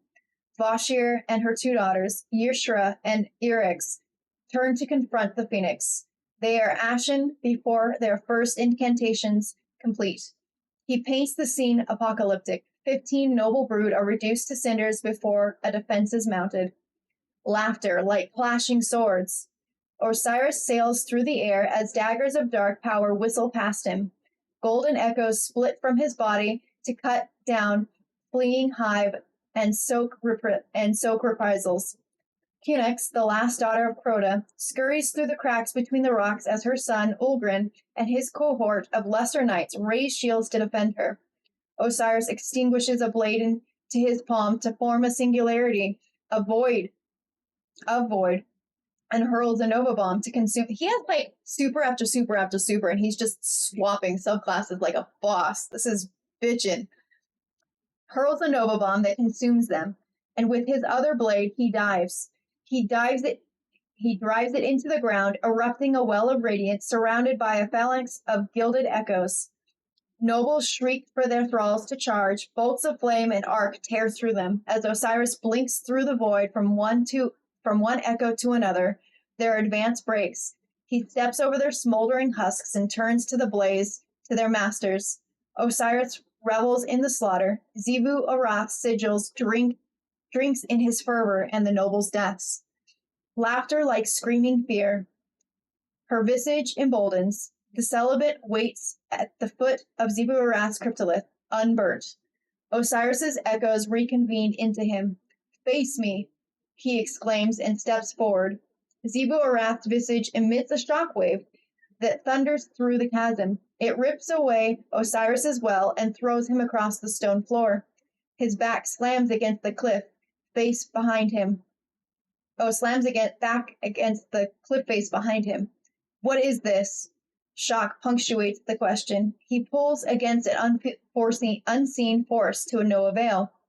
You burn offerings, I accept them. Xivu Arath's will crushes the pressure of his light, seals the flames into his flesh, stakes his body to the stone on paralytic pins. Her image distorts in a concave canvas around him, the celibate at its core. Shadows encroach, dousing the borders of his power. Osiris focuses his mind on the spark at his core.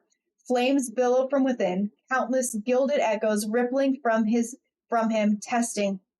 Xivu's hold, pressing vulnerabilities. The sun sings to repel the shadow. He finds a moment, wrenches a hand free, and unleashes the reach of chaos. The beam of arc tears through Xivu's sigil. Soul fire shards rocket away as cracks fork through Xivu Arath's projection. Unfazed, she does not relent. Resist me, light bearer. Her will overcomes him, stronger than before. The celibate steps forward, a massive cleaver dangles from its hand, weightless. The beast carves a ruin into the stone on either side of Osiris, its eyes locked with his. It nods to him and then turns to the sigil. All tithes to Xivu Arath, war dominant, endless. Its tone is soft, rasp, and soot. The runes kindle in harlequin gleam. Osiris, Sagira's voice statics in his ear. One of us has to make it out to warn them. I'm sorry, Sagira. Run. His words are thin from duress. The celibate drives its sword into the cliffside stone above Osiris's head. The cryptolith erupts in neon flare. Die well, Osiris. The celibate bows and withdraws from sight into Luna's depths. Wisps of light hemorrhage through his skin, trimmed in blood and drawn around the blade, embedded above him, as if it were a nostapine spike. Segura's voice is a whisper. I'm not letting them take you. Your strength lives on through me. Give Saint my private drive, Osiris exhales and closes his eyes. He sees himself in a million permutations, each path a life in glimpses. He takes what he can from them, not enough to savor, but enough to be immortalized in nostalgic haze. In one, he is a blazing warrior, driving back the horrors of the longest nights. Another, a vigiled gargoyle atop the infinite forest, a grizzled elder overseeing keen disciplines. In so many, he is dead. But there is one where Osiris finds happiness. He finds a time away from strife. He finds Saint, a dream of warm serenity, the peace to his purpose. With Saint, there is a future that could have been enough. So many unlived moments lost between calls to action. He wishes Segura had not come to watch him die. His faithful companion, his guiding starlight, his hope, his humanity. Segura, for as many lives as we have had, you were always my better. His light is breaking. Osiris, why don't you ever listen to me? She compiles in front of him. What are you? Shut up. Listen to my words. Her iris is bright with light. There are great things still left for you. Don't lose hope in the darkness. She is luminant. Osiris breathes the word as if he could hold it back. No, he would understand in time. She had seen it. Blinding light erupts from Segura's core as she splits apart. A wave of light surges and tears across the chasm. Her sacrifice cleanses every trace of Zebu Arath's presence. The sigil erased, the cryptolith that supported her projection destroyed. Osiris draws breath, alone. The aegis of Segura's light stands strong in the shadow of the pyramid for days. Well, this is sad. I don't know if it was in the cutscene, but like, that was definitely Segura's death, right? But does it feel like housed in another ghost somehow? We find out later.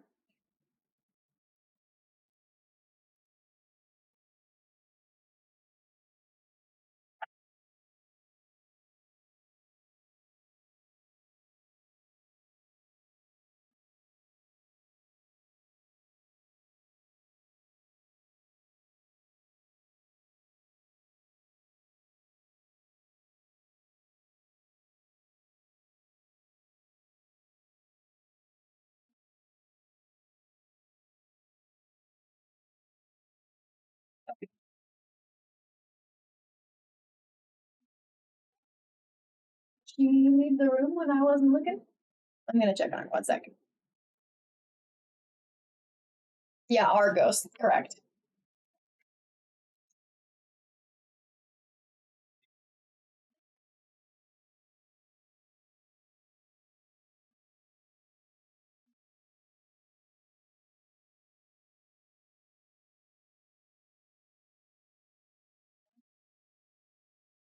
Trying to stay in the shade.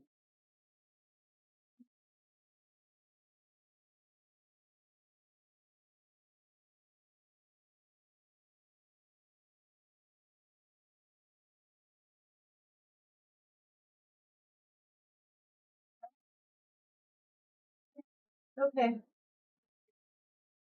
It's getting dark enough. I'm going to close the windows.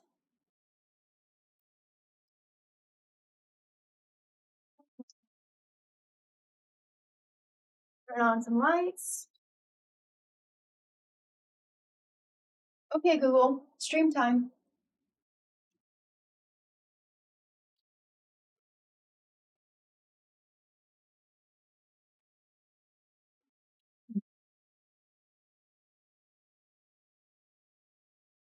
Okay. Sorry. All right. What gives me pause? Mars. I'm willing to overlook your past. Crimson light quivers, exhales, and surges in waves across bedrock walls at quickening tempo. Defied machination ripples in judgment. Deified machination ripples in judgment. Trust doesn't come easily with you. Osiris's eyes washed in the warmine light. He remembers Saladin's word. He remembers the names that were. He feels small again, against the wash, alone. Osiris feels the weight of Rasputin's assessment. Rhythmic cipher crashes over him as displays fling projections into maddening motion. Osiris's face splits into golden multitudes to consume the information. Eyes in all directions searching for the path. Rasputin constructs a model of the system, highlighting an anomalous signal near the edge of soul's influence. Osiris's mind sieves the data into manufactured purpose. He is led, never one to follow, with nothing left to chase. Oxidized dust scours the landing pad. Segura greets Osiris as he exits the bunker, and he slumps into his jump ship. How did it go? Better than expected. Did you say hi to Anna? She is busy. We have a lead. Osiris grips the flight stick. His gaze slips betwixt and between points of focus. Do we have to leave right now? Segura floats into his sightline. I'm sure Saint would. Their eyes don't meet. We have a long flight. Segura relents. Her tone sharpens. How long? She's still alive? What? The turn-ins? What? I do see the water.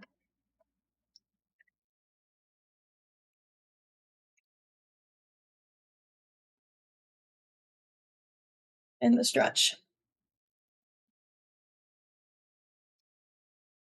Thank you for the call. I thought Segura just died. Did she not just die?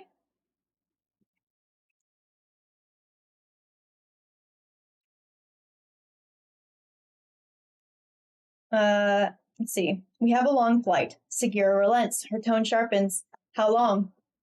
Kuiper Ort expanse. Kuiper slingshot achieved. Course correction. Negative brake line trajectory failure. Alert gravitational anomaly. Bow. Solar warmth peels away into guideless vacuum as Osiris skims across the heliopause. A hollow serenity bathes his face. What is it? Osiris breathes a sigh of relief at the sight of the anomaly. An answer. I feel strange. Segura settles from her orbit onto Osiris's shoulder, her voice crackling with interference. It might be best if you stay with the ship. It might be best if you had better ideas. Osiris grunts under his breath and cuts the engines. I won't be long. Course correction, negative, brake line trajectory, failure. That's never true. Segura scans the warping stillness. There's nothing in there, Osiris. No reason to worry then. Segura narrows her eyes at him. I can't even find a point to transmit you to. No matter. What? Segura faces the anomaly. What are you trying to prove? Osiris affixes a visor to his helmet and clips a localizing beacon to his belt. With a hit, his head swims into pressurized atmosphere. It has to lead somewhere, his helmet radio vies with interference. Segura droops in disappointment. Does it? He looks through her, his eyes sullen, heavy, nods. A great maw yawns before them, wicked and soft, brilliant unfurling layers of opaque invitation. They drift, the deep comfort hums through his skin, breeding a resilient calm, a silent static stasis boiling away at the brim of consciousness. Collision alert. Bow, course correction, negative, collision imminent. The anomalous maw welcomes. It is a gullet, endless in hunger and depth that splits reality like pearls, like petals opening to consume the sun. The depth warps. Sweet flavor spins through the senses. It cradles him, locks in motionless descent, rocks away fear with warm recognition, stretches, wraps, and cribs. Collision alert. Starboard bow abeam, radial. Aft bow abeam, port, aft, radial, port, bow, course correction, negative, trajectory, failure, collision, failure. It threads through space, set adrift, beyond and before, until there is only within. Within. A point, lone and stark amid the undulating expanse, distant at the edges and forward only deeper. Osiris, a wayfarer, witness, a reluctant heir, a broken promise made true, a husk to fill a throne of sustenance, a shear to prune the vine, a warden to vacancy, a mind elated and crestfallen, a sojourner of meaning ever seeking. He turns back. Segura's light blinks from the shaded company within his vessel. Starless, bends, weave, and break through the pools of luminescent memory. They flow to the point beyond. The point grows gaunt, and if he were to reach out, he would brush the walls with his fingertips. Osiris stands in dark, quiet comfort. He treads placid trim. He swims in depth lined by the pale rivers of white gnashing far below and above. He sends forth his echoes. Their sight finds no purchase in the gullet. They push the walls beyond his fingers and let stand only the path they want. They drift until no longer felt. The skeins neither snap nor remain. Before him, the gnarled point softens and splits into a blooming cathedra, a metal seed laid barren in the bosom of the throne of a pool of light, a nexus. He plucks it from the pool. From its drippings spawn a rapturous light, spreading through the enormity, ravenously washing over the gullets at an increasing pace. Dark gives way to cold, reflective alloy, to logic and formless calculus. The cathedra, overwhelmed by prediction, rings with a dull, mimic tone of congruence. They scream to Osiris, his mind. They crave never to tire his unique causality. They would grow unceasing, death to death forever. The path of want falls to assimilation. Osiris flees to the safety of Segura's blinking light. The gullet quivers, reverberation that trails his every step in sentient chromic glisten. He calls for her to open the ship, to break the false light wave that besets his every step. To, I'm glad you changed your mind. Segura's light shell shines a reflection across the cockpit as Osiris' jump ship rolls to face the sun. Ready to go? Cooper slingshot, jump lock, trajectory, clear, green line. Segura, he grips a cold metal seed. Yes. The sun hangs dim and distant in the sea of ink. In a waning glare burns to focus out of Osiris's eyes, blind to all other points. They drift, engines humming in anticipation, vessel drenched in an angular shadow.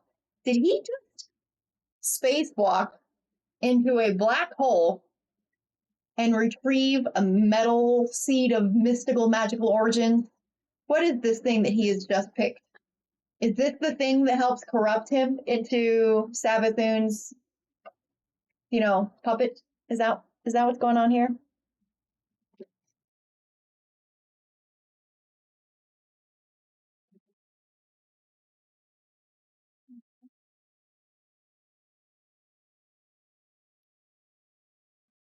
We're doing pretty okay. Oh.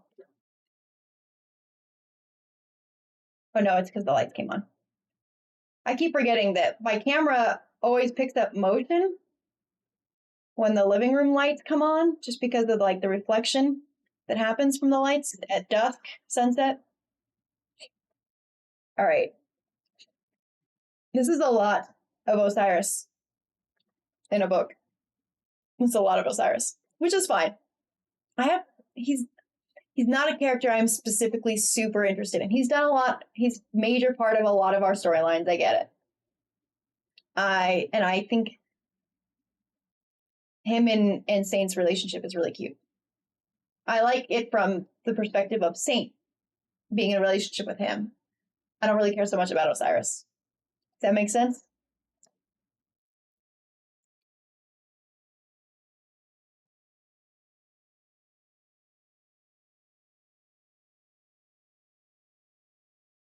I'll get back to that later.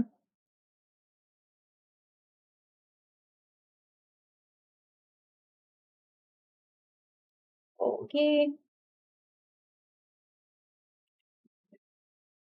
The Pigeon and the Phoenix. Moths to Flame. That's some really cool Saint 14 artwork. Which is funny because Saint 14 had the flaming bird. Did he make that his symbol because of the poem written by Osiris for him? That's cute. Is that for me? Hurricane Bill, thank you for the resub. Pigeon and the Phoenix, Moths to Flame, Part 1. Cinders spit, washing faint light over Osiris's lone face. The woods behind him formlessly melt into midnight nothing. Sagira moves across his shoulders, distant serenity. She is a small diamond, instilled isolation, a playful flitter blinking among thermal plume. Pensive focus sloths the physical. He is alone in the void. Intrusions no more. There is a point in the depth. It cannot be directly viewed. Dive deeper. The fire is going out. Cloying, worldly noise rushes back. Aren't you cold? I wasn't. Osiris rubs his brows and stirs the fire. Thank you, Sagira. It's not going to get any clearer just because you want it to, Osiris. You need time. Osiris clenches his jaw. He feels himself standing in wide shallows, gaping at an unrecognizable profundity. Why did you choose me? Osiris's voice is hollow. He flattens a palm for Sagira to perch. You have a spark. Her voice is warm air. The fire puffs. A spark? Frustration lines his face. This world is dying, over and over again. So were you. I dragged you back. Sagira allows Osiris's hand to cradle her shell. I raised you until you could stand on your own. You'll do the same for them in your own way. Her words linger in his ears with sweetness. I don't have your patience, Sagira. He takes a slow breath and lets it out. Someone's coming. Her voice is sharp. Conceal me. His serene. Sagira dissipates as Osiris closes his palm. He dims. Part 2. A small band of humans emerge from the woods at Osiris's flank, some carrying rust-laden firearms. The one who leads them jaunts forward. Stand up, old man. The words are slung over his shoulders, wet and heavy. No. A painted ghost whips in front of Osiris's face. Warlord Rake demands you stand. You're on my turf. Burning my wood. That's stealing. That's an arm. Given immortality, and all you can think to do is grab at what's around you, what a waste. The warlord laughs. The ghost quickly laughs in step. You're a disgrace. Osiris peers over his shoulder. Leave. Rethink your path. It's your arm or your life. Those are the rules. Make your decision. Osiris leaves the words to hang around the warlord's head. I have half a dozen guns at my back. The warlord puts pitted iron to Osiris's hood. I have a spark. Flame engulfs Osiris, erupting into wings that cast back the shadow of night. A white-hot blade extends from his hand. In one swift motion, Osiris cuts the warlord down into a sizzling heap and snatches his stunned ghost from the air. His gaze shifts to the people to catch sight of their backs as the lot retreat into the woods. His attention snaps to the ghost. Why this man? Osiris douses his flame. Get off me! Sagira compiles herself back into existence. You, sister, help! Okay, hey, he's not going to hurt you. Talk to me. Pretend like he's not here. Sagira aligns herself directly in front of the ghost. The irises lock and twitch erratically in sequence. Oh, let him go. Osiris releases. The ghost dissipates. Sagira? He needed someone strong. A fighter? Nothing more? Sagira pauses. The traveler was wounded when it created us. That pain echoes. Some of us make choices we shouldn't. Some of us are scared. The process isn't streamlined. Flaws. Osiris shrinks against the forest of photic density. If there are flaws in the light, then it could be corrupted. It is not indomitable, and so in time would be challenged. We're pieces of a whole, but distinct, unique. You're not Mr. Perfect yourself. He would need to learn patience. Where will he go? To reunite with the traveler? To find someone new? Someone better? So ghosts can pick somebody new? If they choose, they can just let their person be dead and pick somebody new. They'd be like, this one's too much work. I'm just going to go find someone else who's a little bit more intellectually inclined and not so much on death's door. A play of shadow and light. 1. In a small stone garden at daybreak, Ikora Ray meditates, her attempts at communion with the traveler unsuccessful. Her mind is fraught with worries over the variables, decisions that must be made, and the margins. Above her hangs a cloud-swept traveler, an ivory island in oil, mute, bereft. It acts untimely and oblivious. Ikora remembers the many times she watched Osiris sit here in frustration. The garden represents serenity to her then, and he was the brazier's flame, brilliant and illuminating. The world was clear in those early days, but clarity was shallow and easily altered by the painful nuance of time. Ikora murmurs to herself, "We're adrift. Our foes know their bearings, and there is an immediate daunting pressure." Ikora holds her breath. She is not alone. Something is wrong. She feels an intrusion, and tension draws tight around her heart. A shadow moves over her. Ikora? She breathes again. Familiarity anchors her.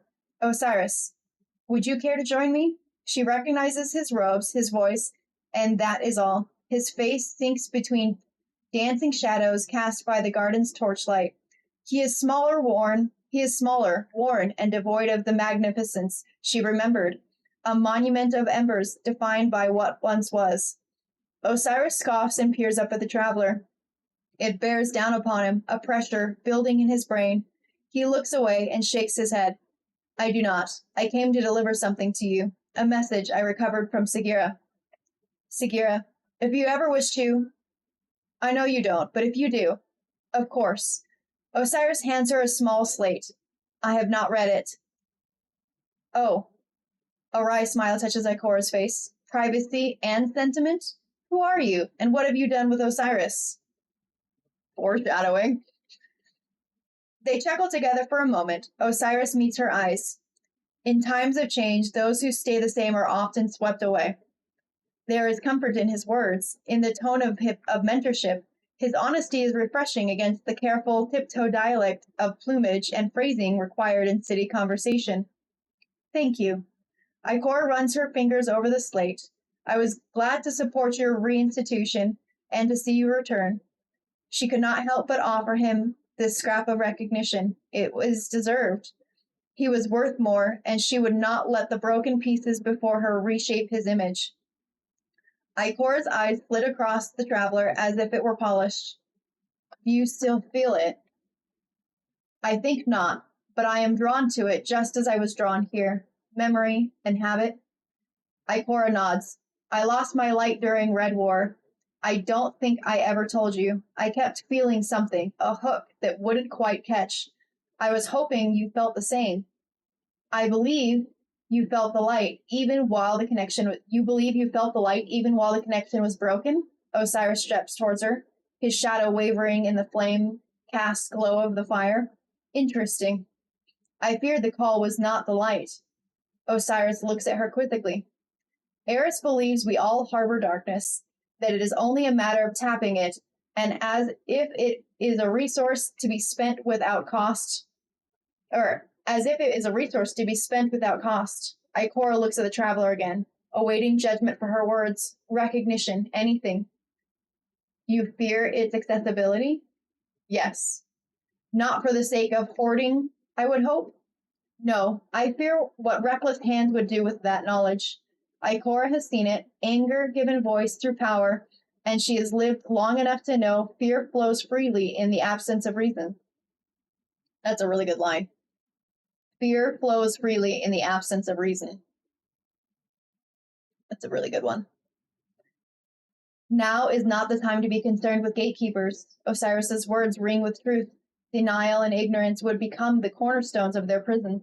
To be wielded, to be properly resisted, darkness must be understood. The power of it offers a pathogen, Ikora says, viral and ravenous. We must inoculate ourselves against its temptation. but the doubt does not leave her. Still, the mere hint of darkness has already corrupted so many. Osiris looks at his open palm. Yes, and they were strong, but it is possible they were not strong in the right way. A wall does not keep out the rain. Also, good point. 2. To some, the last city is alive during the hours of light and dark. It breathes in rhythm with the traffic flow of vessels in the skies and citizens walking its streets, and it cries out in their shared fear and uncertainty about the future and times ahead.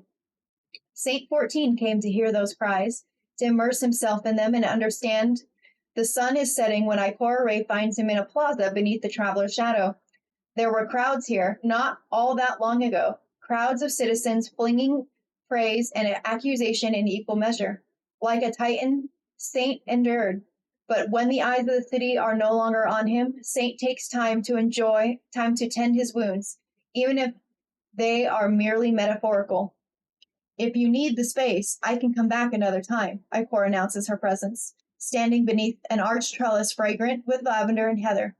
Sitting on an old concrete bench, Saint looks to her from across the plaza. His permission to approach is as simple as a beckoning gesture. Ikora enters the plaza. She can see the fatigue wearing him down. Never does a Titan's shoulders show such a burden as they do when they bear the weight of others. Hello, Ikora, Saint greets her and straightens up as if in defiance of his earlier slouch.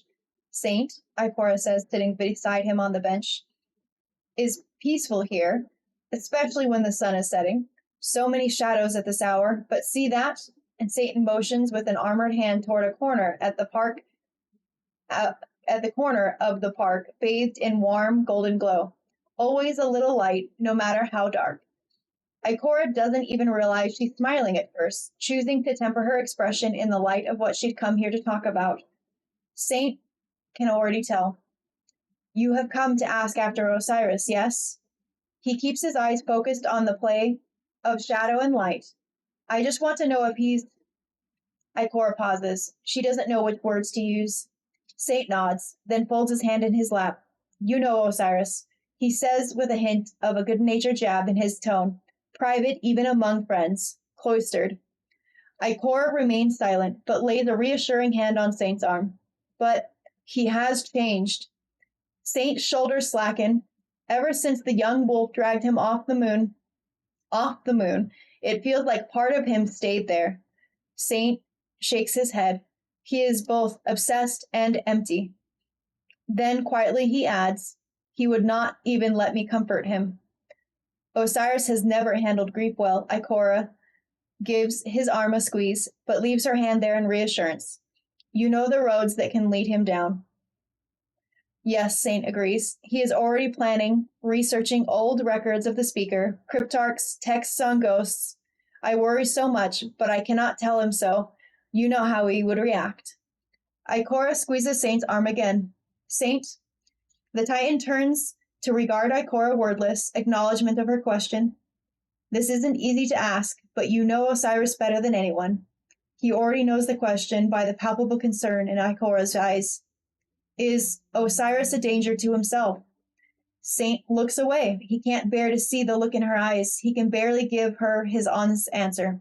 I do not know, because it hurts too much. So sad. I told you this book is sad, and we're back to the sads again.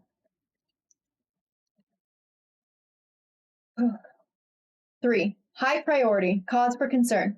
Cold electronic light flickers over Zavala's face as he scrolls. Investigation ongoing. Results unclear. None of it registers at this time of night. The words all blur together, an indecipherable stream of endless worry. In a blip, the screen goes dark.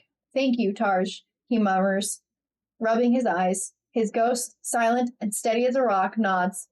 Forcing the commander to power down is part of the routine these days. A blue flash and a change in air pressure. The day isn't done yet. Zavala looks up as Ikora lands in his office threshold. Is now a bad time? A silly question. Ikora can see the weariness hanging on Zavala like a mist on a mountain, but it feels right to ask. A habit from breezier times. Zavala gestures for her to sit, but Ikora shakes her head. I have a request, she says. moving towards the vista behind his desk. It is a favor, really. The view is especially stunning tonight, the city's streetlights glowing amber under the purple night sky, the traveler gleaming over it all. Usually the scene would fill Ikora with fierce pride and protectiveness. Right now, nothing but envy for the citizens sleeping below. Managing the hidden has never been a simple task, she begins as Zavala joins her at the window. And now that we need them more than ever, they need you. His immediate affirmation is firm, reassuring despite his own exhaustion. Of course, I'll handle the rest. But she can't accept it. In all of your spare time, she chuckles softly. Let's face it, Zavala, the Vanguard was never meant to be a two-person operation. Zavala looks at her, bewildered. Is she seriously suggesting that now is the time to... I don't mean feel in Cade's seat. Not with everything that's going on. I think a better plan is for you to take on an assistant. Ikora fights to keep her face neutral as she presses on. One who has experience in war times, who understands the Vanguard's role intimately, especially when it comes to making decisions that may be unpopular. Now it's Zavala's turn to chuckle. Not many candidates with those qualifications. Saint 14, perhaps. And he stopped short, the faint smile evaporating from his face. You're not asking me to make Osiris my assistant, are you? Ikora clears her throat, briefly overtaken by the urge to transmat far, far away.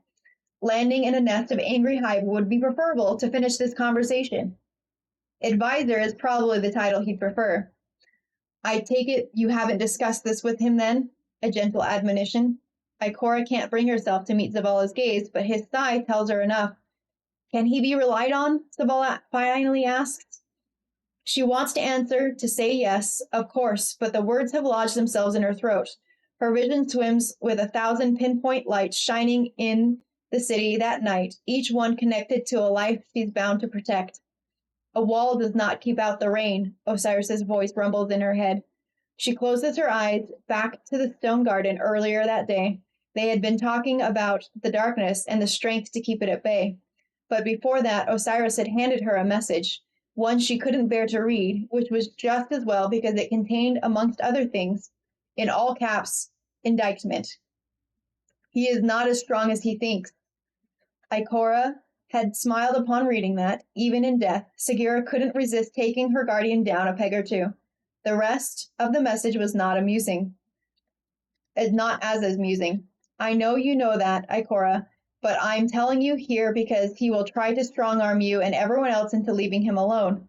Please do not let him. Without me here to harass him into asking for help, I don't know what he will do. Something self-destructive is my guess.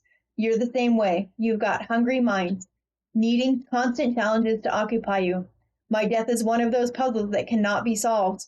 He'll try, though. He'll try until he burns out completely.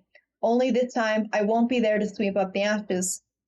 Ikora, Zavala's voice draws her back to reality. He wants to help. Ikora forces herself to look at Zavala. Let him see her disquiet, her desperation, anything to convince him. He needs to help. Zavala meets her gaze. For a moment, neither of them said a word. They simply looked into each other's eyes, into the eyes of the only other being with the weight of soul system bearing down upon their shoulders.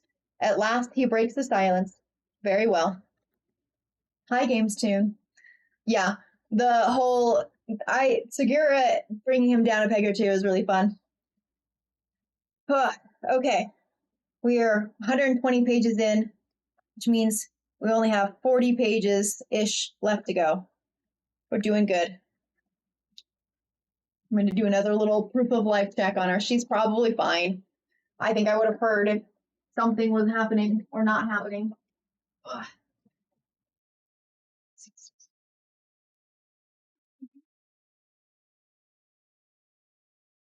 Yeah, a little uncomfy though, I'm sure. Ugh. I actually need to use the restroom. We have about 2.5 hours before I can give her next dose anyway, so I've got to distract myself while keeping an eye on her, but also trying not to focus on her discomfort. Ikora is fearful of his, I wouldn't say she's afraid of him. I think she dislikes unpleasant conversations with him. I think she dislikes conflict with him. I wouldn't say she's afraid of him. I think she just dislikes pushing on something she knows he's not going to like. I think she's a bit of a people pleaser with him specifically. Okay, I am going to use the restroom really, really fast because I'm in a jumper, I'm in a romper. And if I wait until I really got to go, then it's a problem because it takes a minute. Okay, I'll be right back. 2 seconds.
We're back.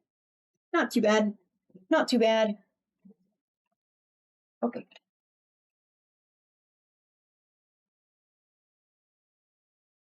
You know, with me being not working tomorrow,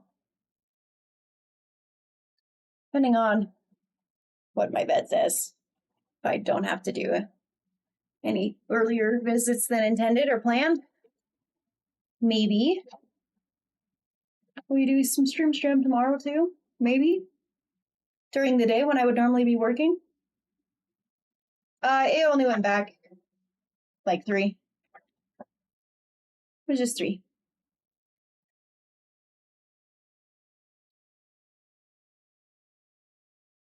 Chapter 6, Lullaby. Yeah, it's Juneteenth. So our corporation is off because our corporation respects, things, which is nice.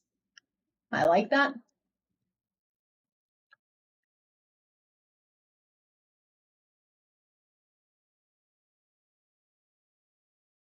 Oh, my back hurts a little bit.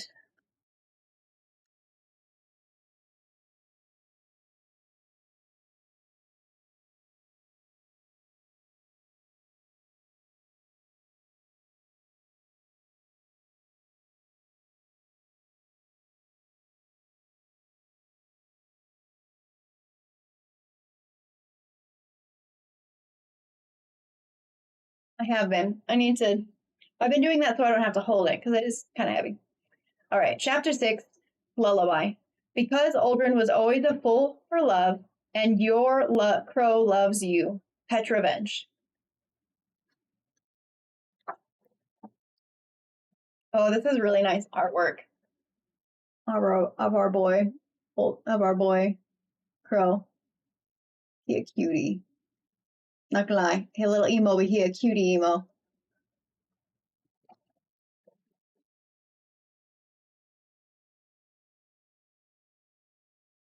All right. Amnesty, Pt2. The dawning welcomes everyone. Eva Levanti. For the last 3 weeks, the Guardian has been camping in a rusted out shipping container far off the main pathways that are always buzzing with sparrows. He stays out of the way of other Guardians. And if he can't do that, he keeps his helmet on, always. All he has to his name is some beat-up gear, a ring, and a silk sheet. Those are the things he woke up with. He wears the ring on a chain and keeps the sheet as a comforting reminder that of something he can't remember. Sometimes he wears it draped over his shoulder. The fabric is so fine that it makes him think about the place he must have come from before this life, and how much nicer it is than where he is now. He spends his days alone. Other guardians are an unpredictable source of pain and confusion, and they see him the same way. Some react to him with outright hostility. Others are overcome by some personal and unexplained grief. He doesn't know why. That was the most painful lesson of being reborn. It's better to be alone. So he's always alone now, except for his ghost. One night, he sits with his head against his knees and listens to the distant snaps of gunfire. He hasn't seen anyone in about a week, but he can hear them. Somehow, that makes the loneliness worse, more potent. Did you know, his ghost says, bright but gentle, the purple glint of his shell reflects the half-light outside the crate, that in the last city they are celebrating. They call it the dawning. It is a celebration of friendship and hope and warmth. The guardian keeps his eyes closed, forces down his bitterness. The silence lingers between them, heavy and filled with unsaid things, until the ghost gently bumps his shoulder. To feel good, they say to each other, happy dawning. Still, the guardian says nothing, and his own silence makes him sick with himself. His ghost has never doubted him, never doubted anyone really, and he is a well of relentless optimism. And as infuriating as that is, it's also heartbreaking and comforting and a relief. The guardian is not going to be the one to disappoint him. There's been too much disappointment in this life already. Happy dawning, he says. Oh, so sweet. Poor baby Crow. I didn't have hate against him. I know what his character did in the previous and all of that stuff, but you can separate people from their past, especially when they have amnesia, and then become completely different people because of said amnesia. I'm going to my hair back that way again. Sparky and the Scrivener. The ghost hovered a few meters above the small campfire and tried, again, to explain the rules. The light bearer chewed on a bit of tough gray root. He had softened it over the fire, and its sour flavor had mellowed into something approaching black pepper. To his surprise, he found himself enjoying it. Blackroot? Is he eating tobacco? He interrupted his ghost. You explained how it's supposed to work, and I've explained that I don't care, he said with playful finality. I don't like any of the names you suggested, and either we both get new names, or neither of us do. The ghost flew down to eye level, and its shell appeared iridescent purple in the firelight. I have had several good names already, it replied. I enjoyed some of them quite a bit. The light bearer shook his head. You said I had a name before as well, but you won't tell me what it was. Can't, it corrected him. The light bearer fell silent. The ghost emitted a static sigh. Purely as a hypothetical exercise, it said carefully, What would you name me? You are a light in the darkness, the light bearer began, and paused. He stumbled over the sudden weight of his words. From the beginning, the little ghost had been the only thing keeping him going. It seemed every guardian he had met had little interest in him except to hold him accountable for the unknown sins of his past. But this almost unbearably earnest ghost had mended him again and again. It nourished him with its encouragement and its inexplicable, single-minded faith in him. It showed him compassion. Sometimes, when he writhed awake in the hot knot of nameless anxiety in his belly, the ghost would rest on his chest and hum to him until he fell back asleep. You guys, it's so sad. Maybe it's from Blackgarden. Oh, it didn't call it Blackroot. It said sour root. Chewed on a bit of tough gray root. He had softened it over the fire, and its sour flavor had mellowed into something approaching black pepper. Makes me think of, or licorice maybe. I don't know. Anyways, but the whole ghost, okay, Gray fruit. Gray root. It's still a root. R-O-O-T. Still a root, but it's gray, not black. I thought black. It nourished him with its it showed him compassion. Sometimes when he writhed awake with a hot knot of nameless anxiety in his belly, the ghost would rest on his chest and hum it to him until he fell back to sleep. His ghost! The light bearer took a breath to regain his composure, and thus I named thee Sparky. The ghost emitted a pained groan, contracted in the air, and fell to the ground where it lay, face down in the leaf litter. The light bearer smiled. I'm sensing some reluctance, Sparky. The ghost gave the bear's pulse, and it rolled itself over in the leaves. A tiny, lazy movement. It dimmed its light to a bare flicker. It's terrible, it said flatly. It said Sparky. It's not Sparkles. Sparky. Picky, the light bearer sniffed. Very well, I can do better. The ghost warily resumed hovering. How do you feel about gleam? He asked. Flash? Or maybe glint? Glint? A rainbow of color played across the ghost's eyes. This usually meant he was calculating some complex enemy behavior, determining combat outcomes, or mapping hundreds of bullets and their millions of possible trajectories. Oh, I like glint. The light bearer drew to his feet by the fire and bowed deeply. Then it is an honor to meet you, Master Glint. He reached out a finger and wiggled one at Glint's points in greeting. The absurdity of the gesture delighted the little ghost. And now that you have a name, said the light bearer, perhaps I will be more open to the ideas as we search for mine. Glint dipped in the air, acknowledging his partner's progress. The pair smothered their fire earlier than usual tonight. The next morning, a passerby saw Glint's light bearer without his helmet. The Titan beaten mercilessly with a flaming hammer, snapping his collarbone and crushing his pelvis. He died hours later of internal hemorrhaging. Glint brought him back, and the pair traveled in silence for a long while. Better than pork chop.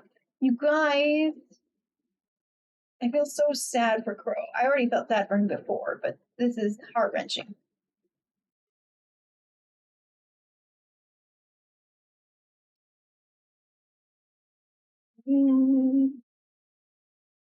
Therafosa. Glint checked his coordinates again and entered Spider's subterranean shipping depot.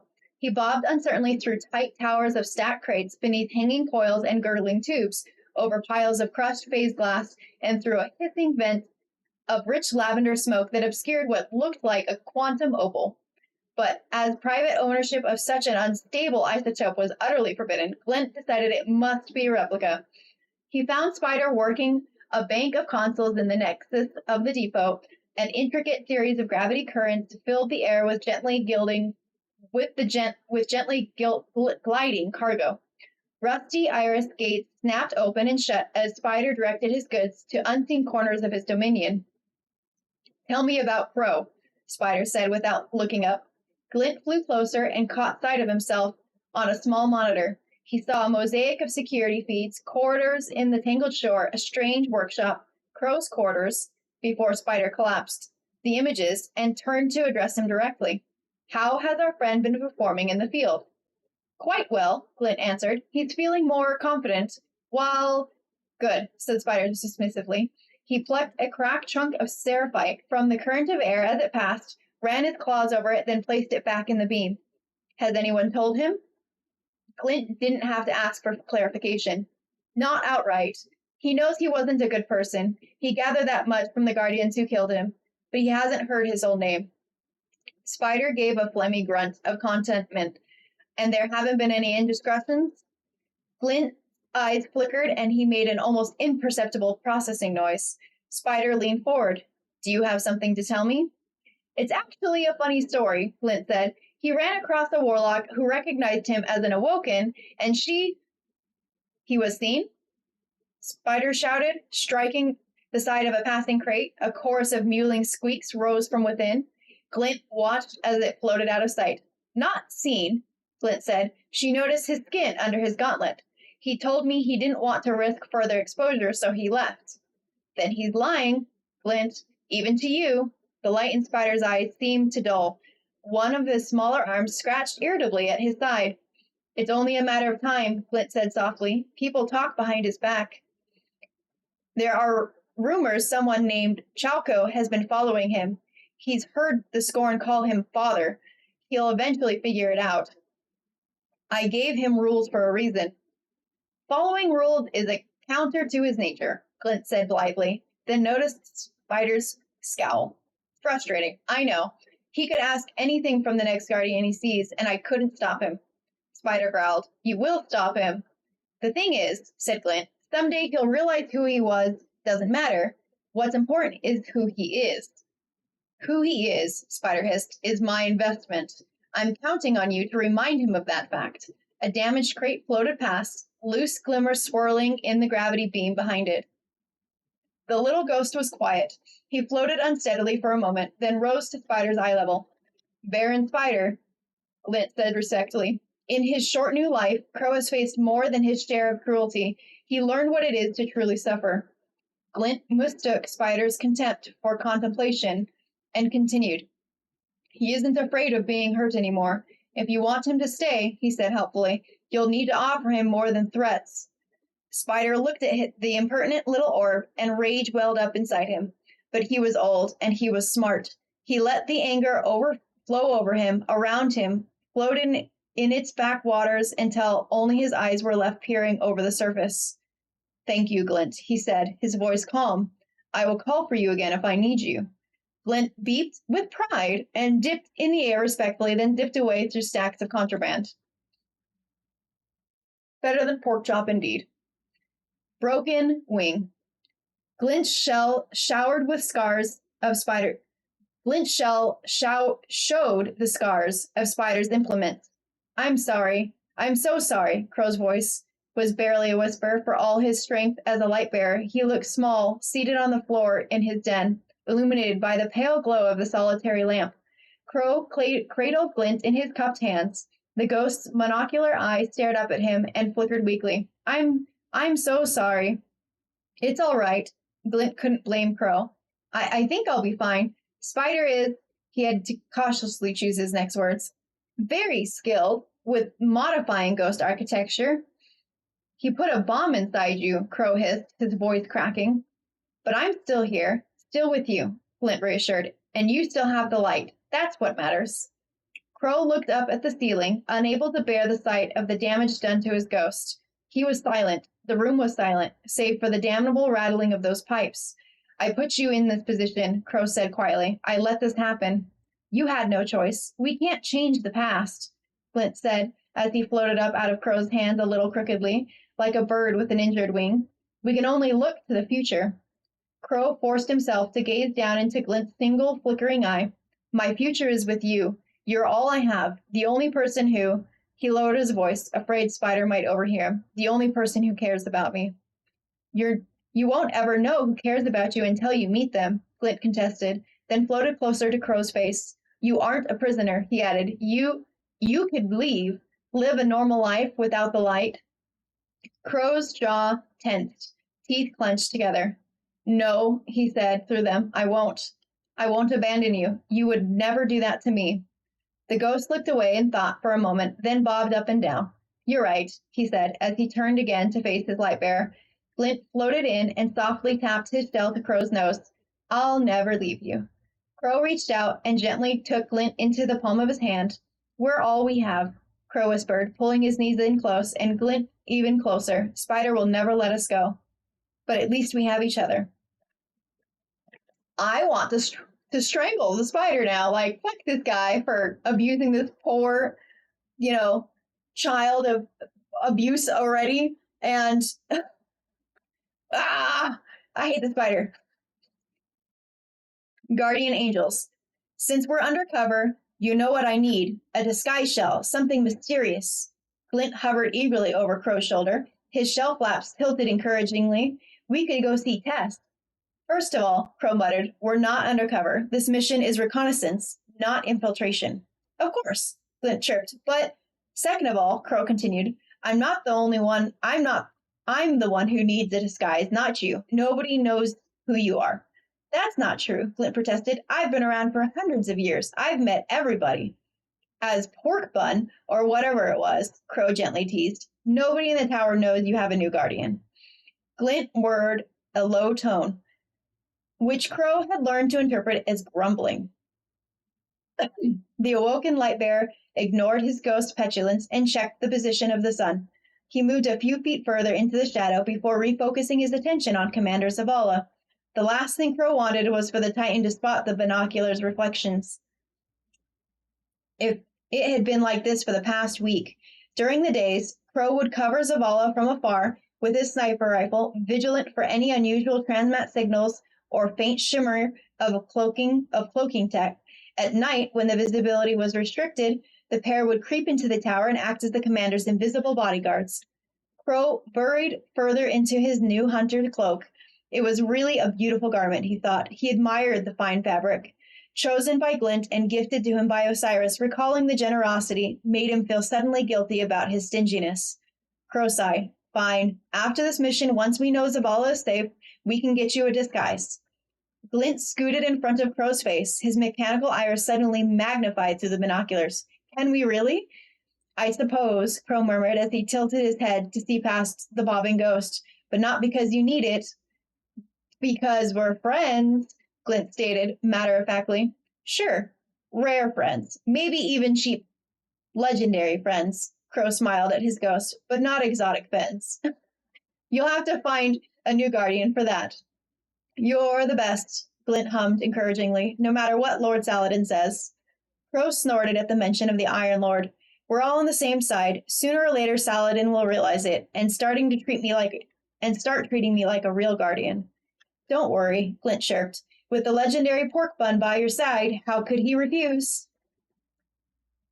I love his dynamic with his ghost. Hold on. I just have some notifications I cannot stand.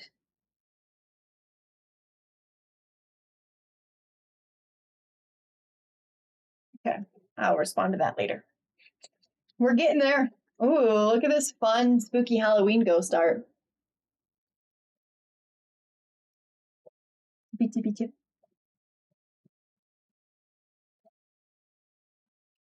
Hungry monsters with pointy teeth, headless guardians roaming about, ghoulish devils itching to destroy you. Sounds like the perfect place for you to meet your doom.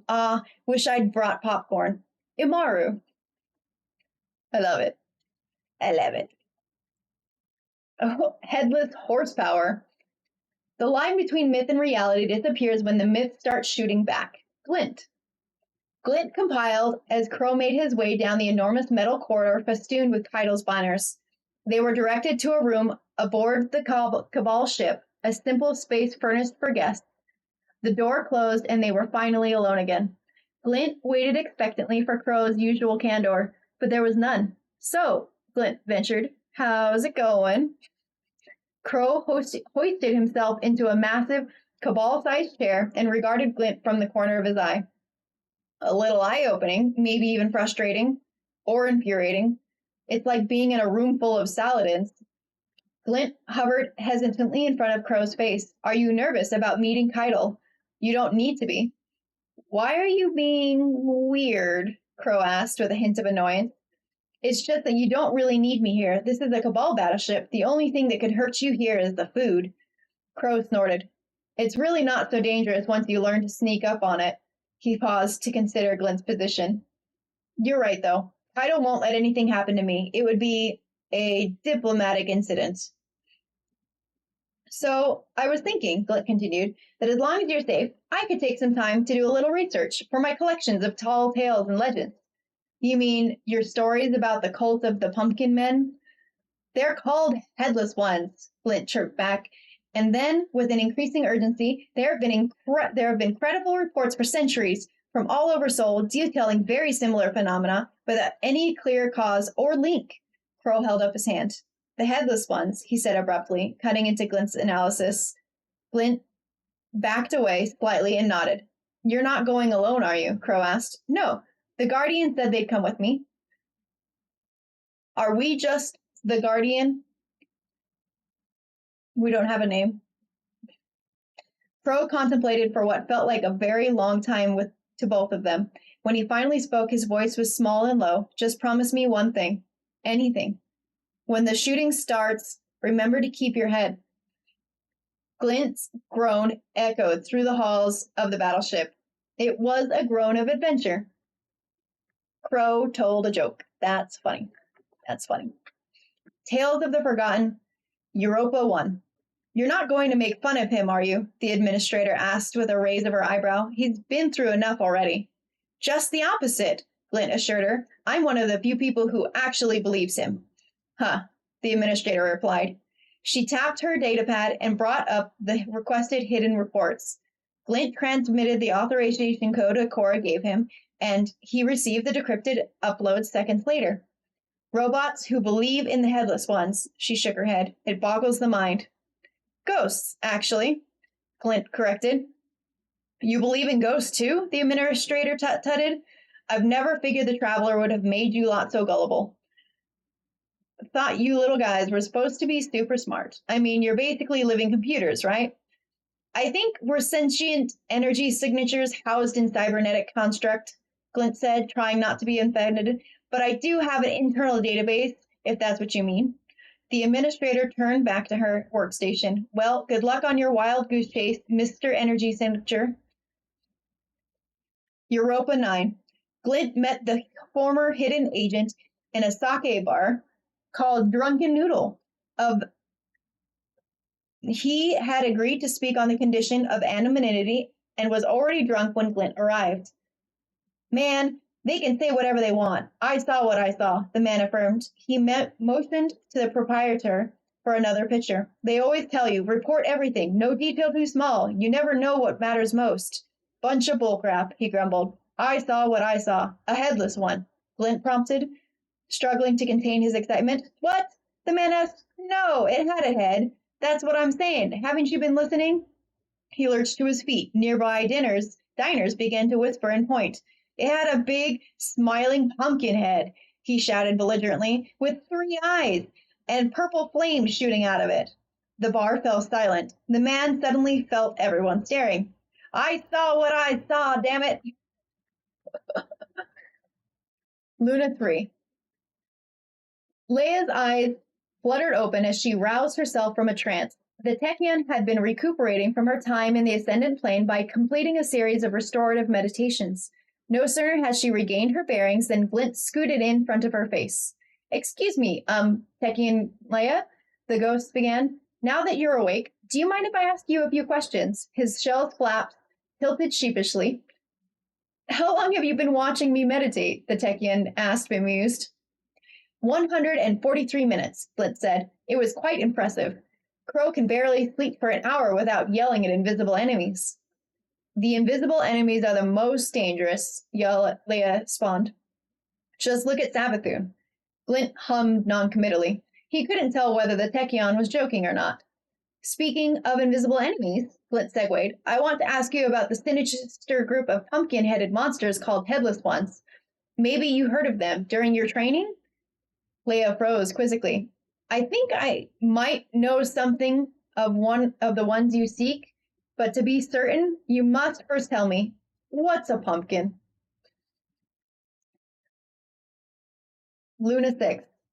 That way, when they lit the candle, it would light up the face carved into the pumpkin.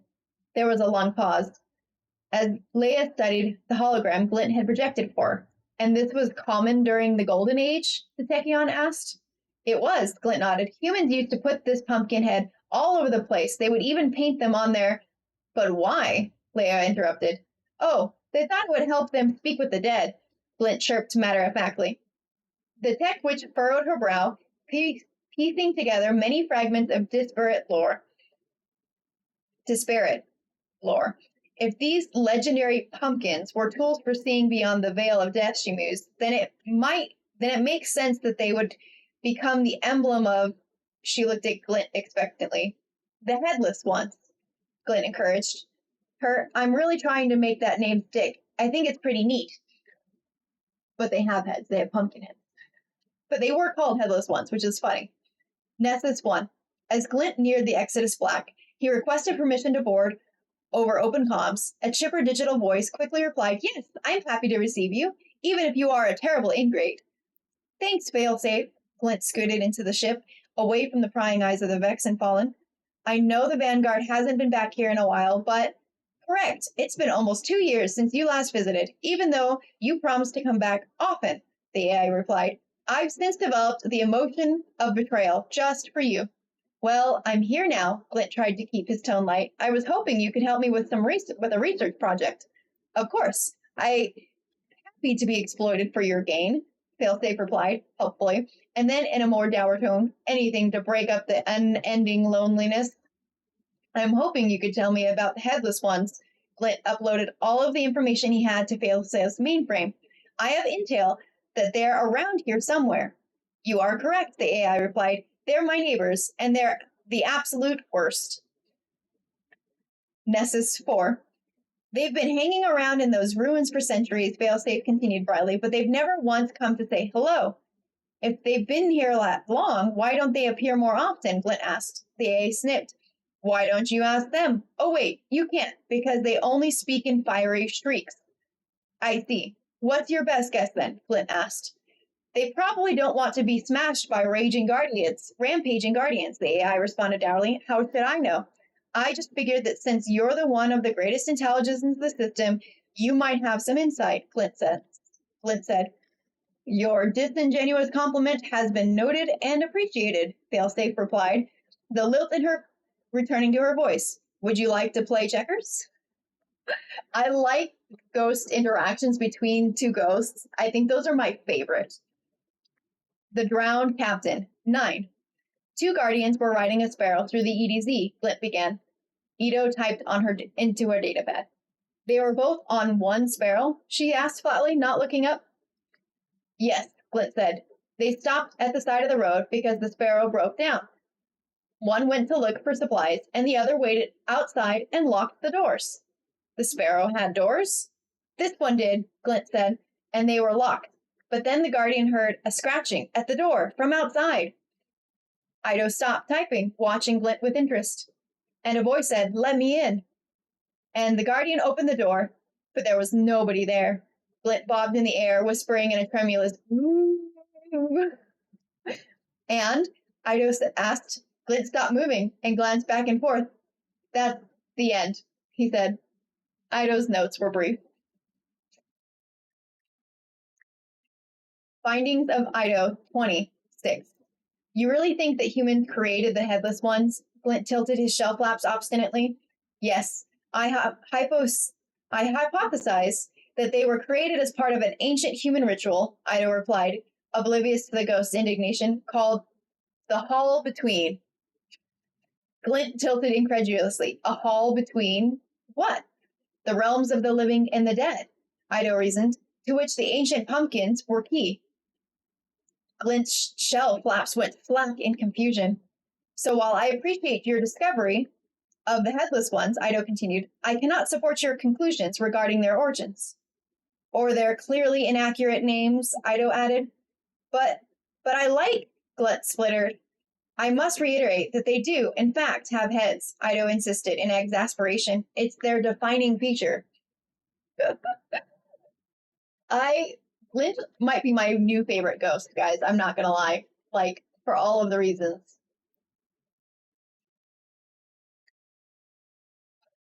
Filigree of light. Light is both delicate and unbreakable. Ikora Ray. Crow sat on the high walls looking past the future war cult sentinels to focus instead on the crowd of Elixini below. He wished he could be on the ground, helping them acclimate. Though his stay with the spider had been traumatic, he had fond memory of Elixini, who helped him adjust to the life on shore.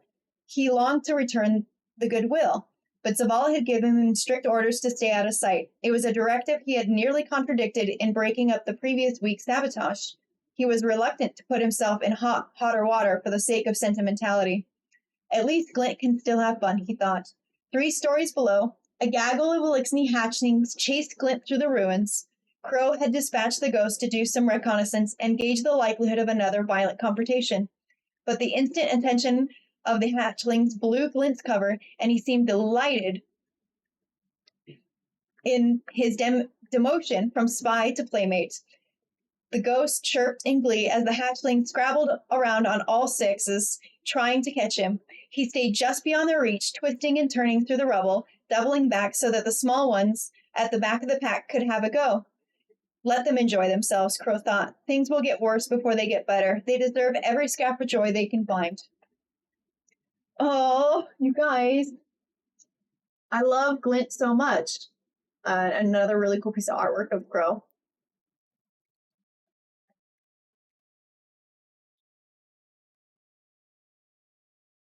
Isolation. Space is loneliness. Far removed from any of the system's planets, it is at once suffocatingly dark and blindingly brilliant, depending on which way you turn. A jump ship sits in a fixed position in the black, engines off, oriented so its underbelly faces the glare of the distant sun. There is no true cockpit inside the radiant accipter. The ship's canopy projects an image to the pilot. No frame, no obstructions, just infinite gulf. Crow stares up at the blackness between a cluster of stars he can't identify. He wishes he were there, where nothing is known, where everything can be new again. Glint rests in his guardian's lap. He's accustomed to Crow's hands cradling him as though he were a small cat. But in this moment, Crow's head is instead in his hands, fingers tangling in his hair. Glint is silent, patient. He knows he has to be. Crow makes a small sound at the back of his throat, and the ghost stirs. When this is followed by an unsteady hitch in his breathing, Glint floats up, presses himself to Crow's chest, and begins to hum. Crow's hands close around him, clutching him against his heart. And that's how Glint knows Crow is still the same inside. This must have been right after he found out. Sulphurous plumes rise from the fissures in Venusian soil. Crow marches across the planet's surface, his boots crushing thin sheets of calcium that skim across shallow, iridescent pools of water. His jump ship is perched atop a nearby rise, clear of the unstable field he now traverses. Crow, please, Glint pleads over his guardian's shoulder. Can you tell me why we're here? Ahead, clouds of light and geometric shapes bloom into being. Glint lets out a sharp gasp and transmats away as Crow reaches for the hand cannon at his side. By the time the first Vex goblin manifests, Crow has already trained his sights on it. A single pull of the trigger takes the machine's head off and sends it staggering across the field, firing blindly. 2 more goblins appear nearby, and Crow blasts away their limbs like a child separating a fly from its wings. He ends them with the last bullets in the cylinder. A shimmer of violet light within the temporal storm heralds the arrival of a Vex Minotaur.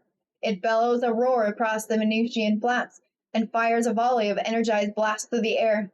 Crow weaves between them, tumbles forward through the shallow pools, and rises to its feet to shake out his hand cannon cylinder, sending brass shell casings raining to the ground. The Minotaur revises its place in history, appearing to teleport forward as it shifts to a more advantageous future. It closes in on Crow before he can finish I like the way that it described the teleport.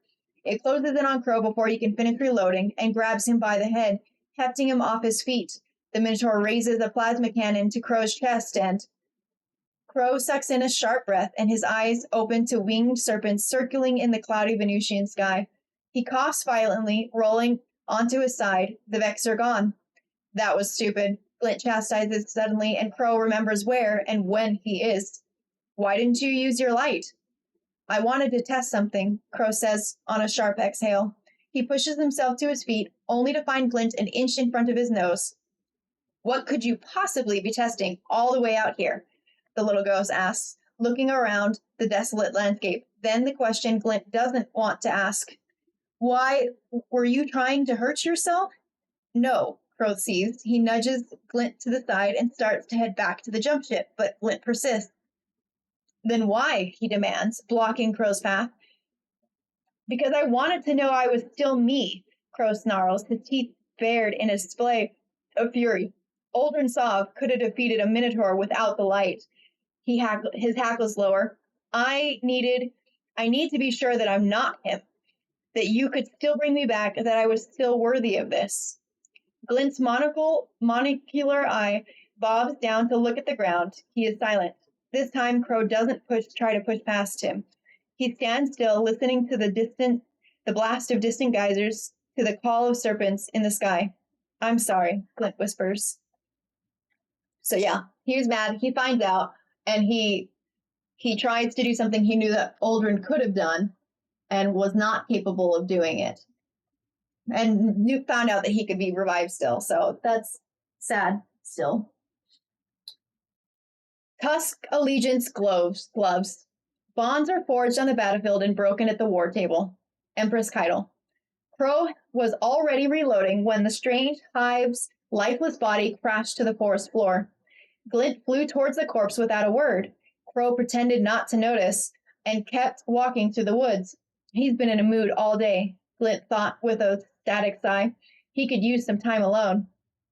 When he reached the hive, Glint resisted the absurd reflex to scan it for compatibility. Instead, he simply assessed, noting the scan it for compatibility. Absurd, right. Instead, he simply assessed, noting the strong arms that could handle the recoil from heavy weapons and the thick shell built to absorb all manner of firepower, the remains of a bony shield that sizzled nearby, powerful enough to protect the space next to Glint, fluctuated as a bone-white hive ghost appeared. The two froze, warily, in midair. Hey, the hive ghost whispered after a moment. It's okay. Its voice was surprisingly soft. Its green eye flickered reassuringly, and it began to focus light. Glint bobbed unsteadily. Crow was 50 yards off, moving carefully through the trees. You shouldn't. It'll be all right, it said, and hovered lower to the ground, pouring light onto the fallen hive. The surrounding ferns trembled with a sudden flow of energy. Wait, Glint pressed, but the ghost ignored him, and the thick armor of the hive began to reform. Crow! Glint screamed, Crow, here! And he flew to him without turning back. That must have been terrifying as a ghost to realize that there were ghosts that could resurrect Hive. That had chosen Hive. Razor's edge. Not a soul would speak of what remained after that wretched blade found its marks. Glint? Yeah, buddy? His ghost voice is eager. It had been a few hours since Crow's last spoke. Is there anything you hate about yourself? Crow turns in the seat of his tree saddle, overlooking a sparsely forested valley pit by clear Trosland waters. Whoa, that's intense. Well, it feels like my guts were pulled out in different directions, and I'm standing there trying to reel them in, and nothing fits back the way it was. He had walked behind a god while she led him on a leash of his entrails. No one he'd accepted in an enthusiastic fashion. The thought of it was surreal, like another life presented in horrifying detail, in vivid waking visions. It was a wound worsened by the sight of the severity, and of course he couldn't look away. Well, that's rather graphic, Glint chirps, processing. Do you really have to put it back in? Is it maybe okay being out? Forget it. Crow relents. Different question. Sounds good, Glint agrees with an awkward chuckle. Do you think the spear? Crow stops himself and reforms his thoughts. Wherever Savathun pulled Aldrin from, he was always buried somewhere in me, right? Maybe I could use the spear to step into that place, to step into my past and put whatever's left of him to rest? Crow exhales and stares blankly into the horizon. I want him gone. If the spear could let me do that, I don't know. Oh, Crow, I don't think it works that way. Glint is quiet long enough for Crow to shift nervously. Look, Crow, we've been through a lot of bad things together, but you've never been the bad part about any of it. I wouldn't change a single thing about you, even a little. Glint sinks into Crow's lap. Besides, that last guy didn't have me. Glint is our boy. We love Glint. Oh, I am about 15 pages left. We're doing good. Oh no. There we go. Reckless endangerment. Headlong and short-sighted. EDZ 224107. You can't beat Hive into submission or threaten them with pain. They live pain, speak it even, and they're vulnerable to hubris. but they're vulnerable to hubris. Glint whirs, moving to get a better angle. You're lucky that cleaver didn't chop you in half. Crow understands the danger. Glint sure said it enough, but he knows that his intel saves fire teams from ambushes and uncovers lucent hive positions. Self-destruction be damned. You can't argue with results. Just because I can fix you doesn't mean you shouldn't protect yourself, Glint hums. Rain washes blood from the accumulated holes in the crow's armor. There is thunder, but he can't see the flash. Cosmodrome 224112. Crow, hi love. Stretching?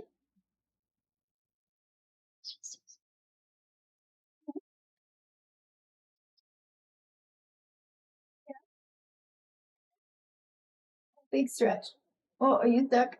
No, okay.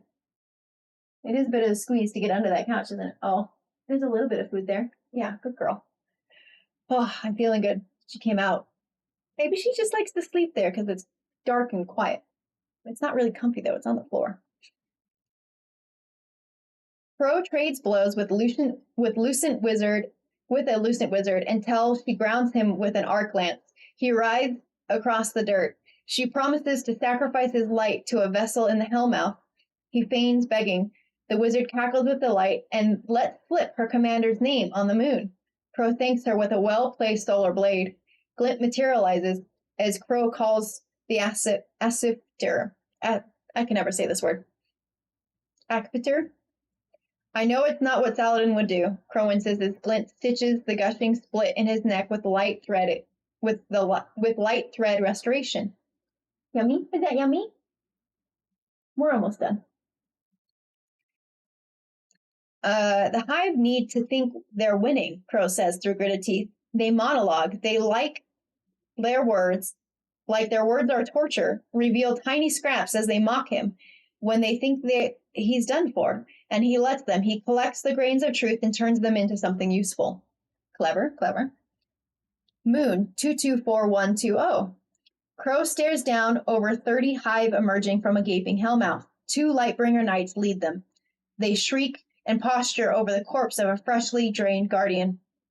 You should go, Crow says to Glint, removing his helmet. He sets it on the stone at his feet. The thin moon air is coarse with particulate. He dashes towards the gnashing swarm.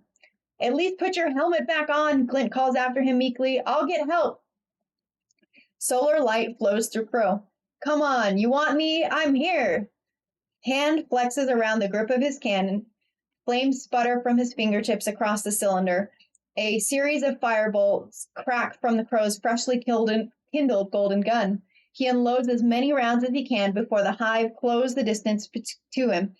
It's enough to incinerate the knight and their ghost, but not the army of thralls still rushing him. Crow primes a trip mine grenade as the churn of thrall claws tear him apart. Crow opens his eyes. Glint floats over him beside a strange woman.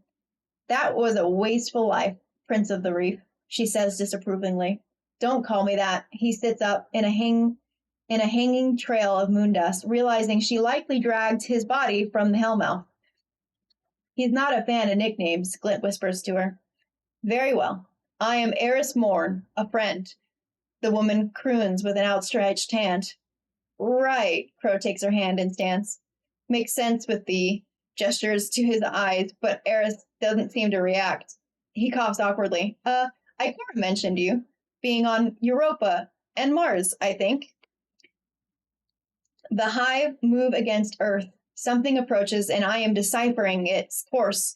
Though regarding Savathun's plot and the whims of queens, I imagine our motivations are not dissimilar. Crow sighs. Well, I'm done being strung along by people with plans. The powerful have plans for us all. It's better to see them laid out before you, Eris offers. Crow glares at his ghost. Sounds like someone's been sharing again. I knew you, and I know of you. Eris grips the scales of his sleeve and pulls him uncomfortably close. Your memories will be lessons in time when you've burned out your vengeance and self-pity. Trust. Eris Morn, man, with the real deal support, the advice. Yeah, hi. Yeah. Oh, scritches for baby girl. Scritches.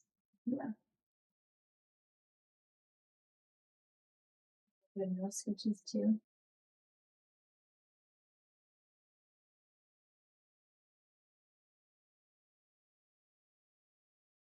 Good, no scritches.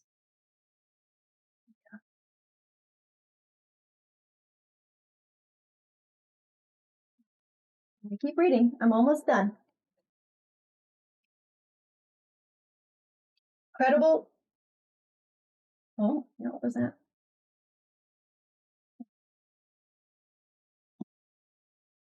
Credible threat. Crow leaned against a wooden stool in the dark interior of the ether tank, listening to Spider's wet snores as he dozed fitfully in his chair. It was the small hours of the morning, and the Elixni quarter was quiet aside from the low chattering of the scattered Elixni guards and the electric hum of Spider's gaudy signage. Crow had slipped easily into the empty bar. Crow had carefully stuck a knife into the stool beside him, perfectly placed so that Spider would see it when he woke. Spider coughed softly. Crow looked at the big Elixni, took a measured breath, and saw him plainly, as someone sleeping alone in a city of enemies. He looked around the tawdry interior of the bar, decorated with what scraps Spider had managed to bring as he fled the shore for the safety of the last city, where he now survived on the charity of the Drifter and Mithrax alone. Crow shook his head with a smile and pulled the knife from the stool before sliding it into its sheath. He was at the doorway before he heard a fizzling noise behind him.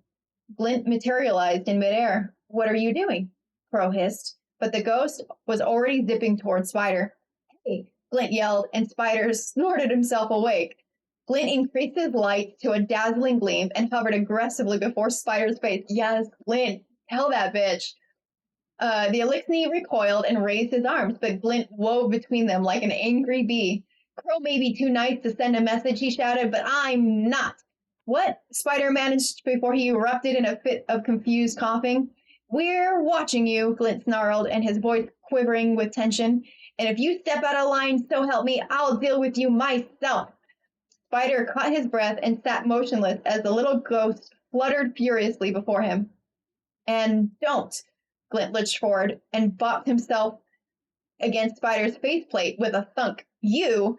Crow covered his mouth as Glint delivered another ludicrous bonk.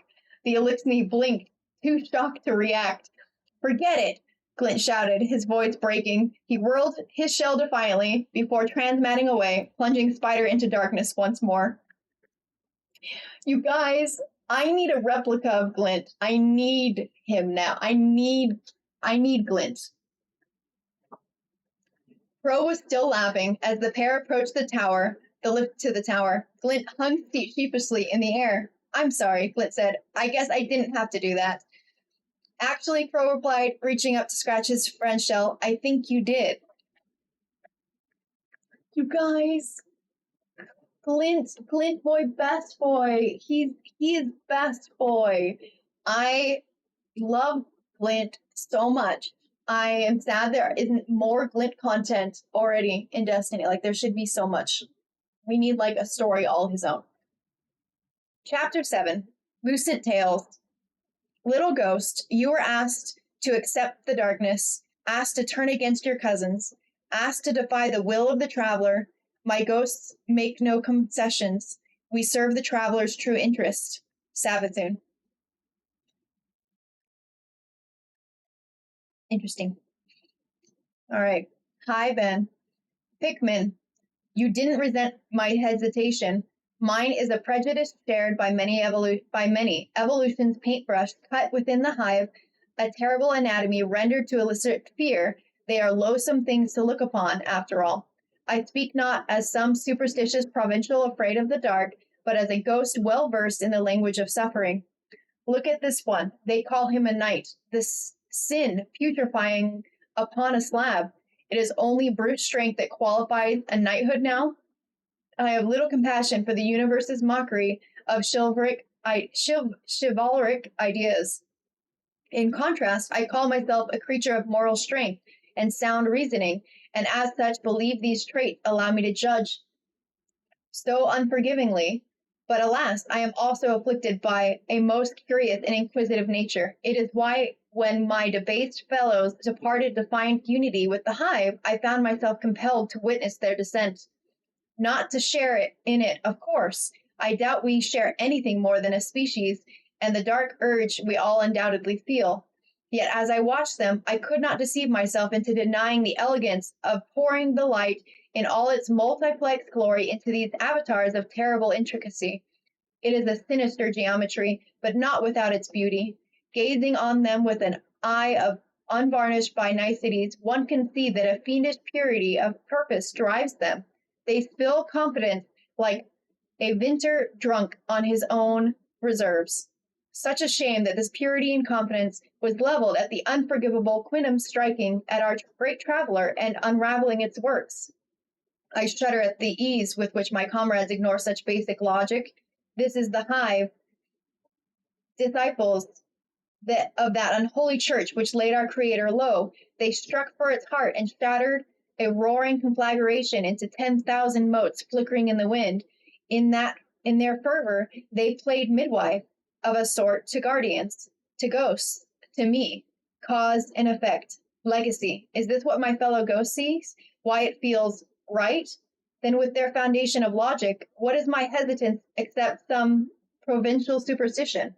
That is a very complex turnabout in thought process. He's not wrong. The hive attacking the traveler is what created the ghosts in the first place. So how could they not potentially be an option?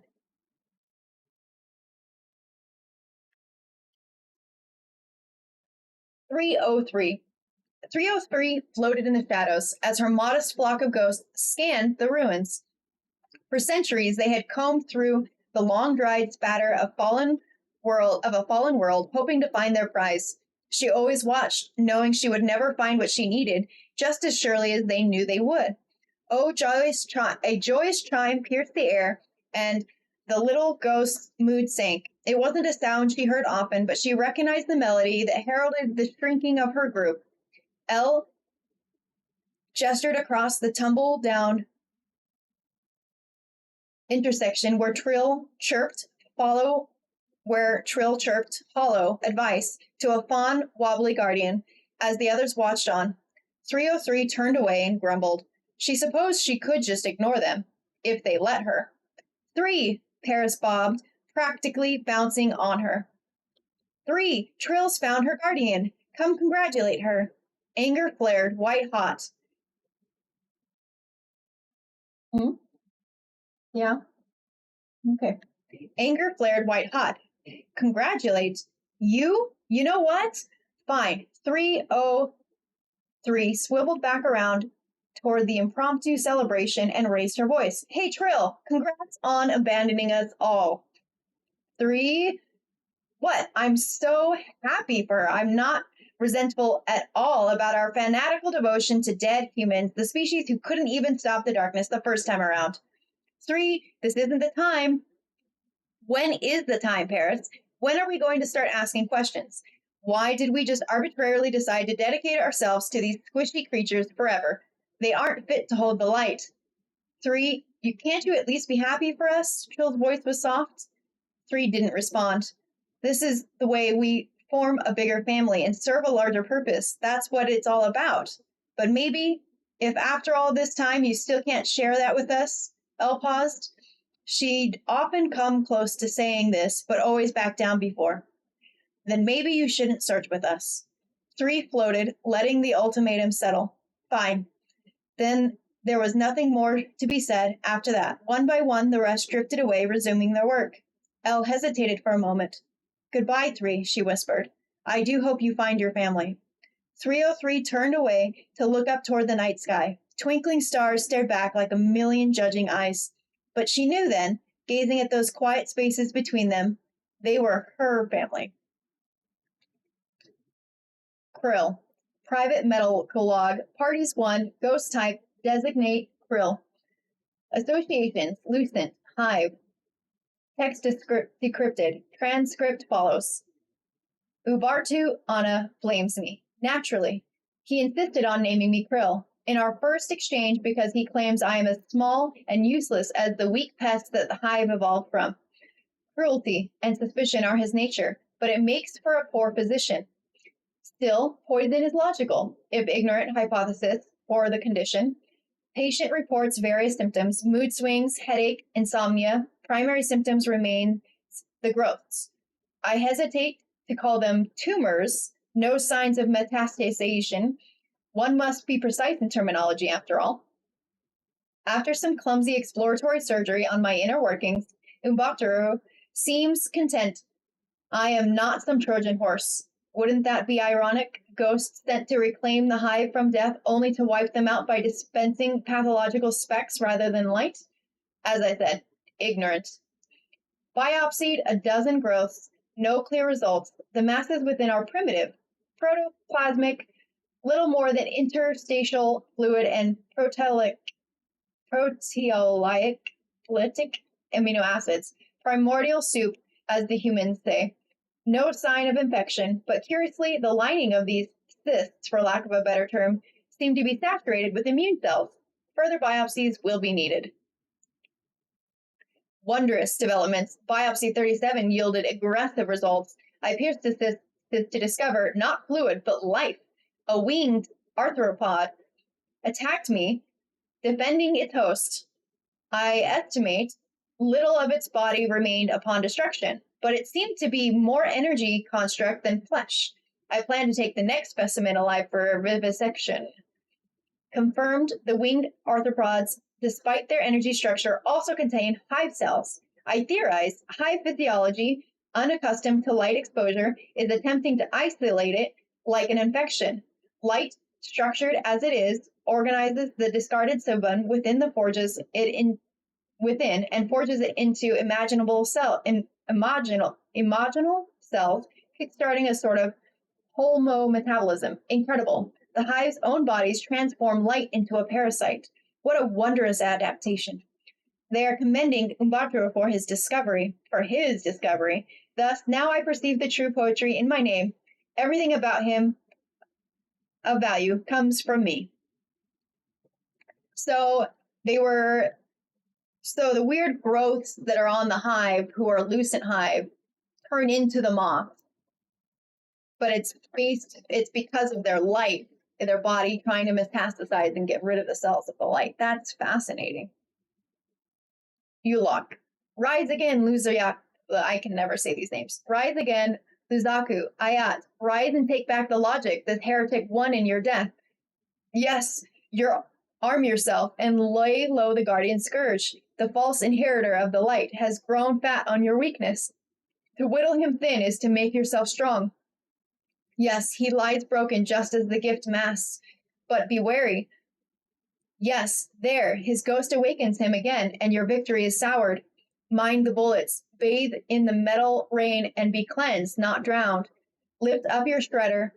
It is your tutor in studying the shape of your foe, Ayat. Again he lies in ruin, and you learned well your lesson. Yes, seizing the ghost. The logic from this kill will make you strong. With this ghost, you crush not only one foe before you, but every foe he could have ever been.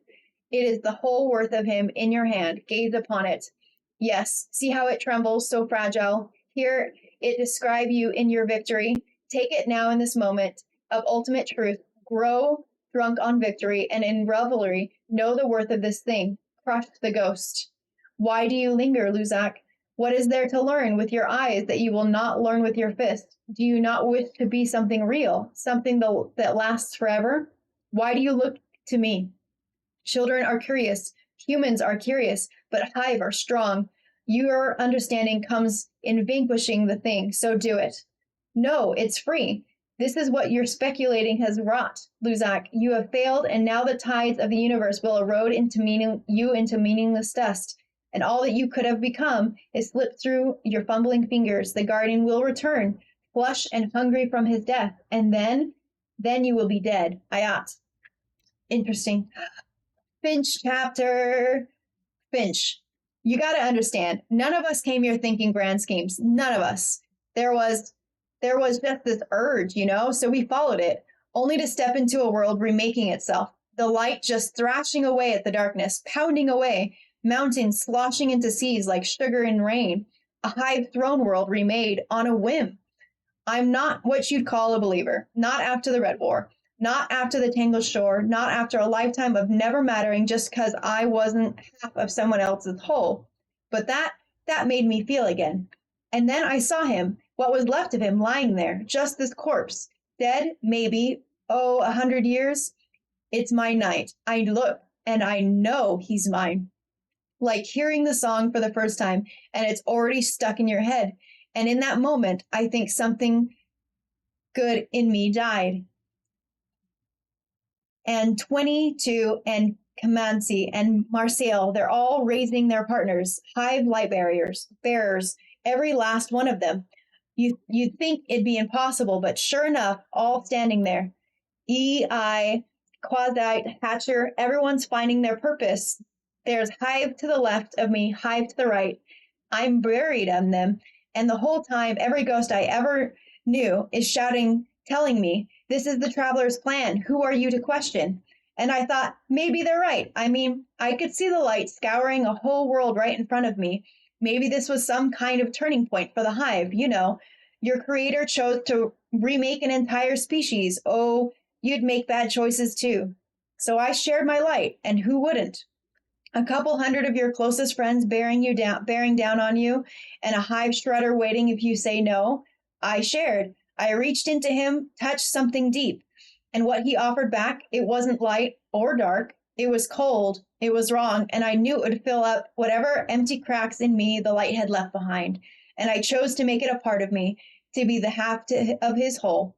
I chose to share my soul with a monster. And the thing is, you just can't be part monster. I'm telling you, Finch is still sus to me. I am still so sus of Finch.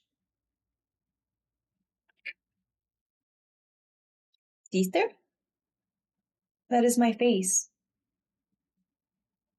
Come on, try that again. Come on, face.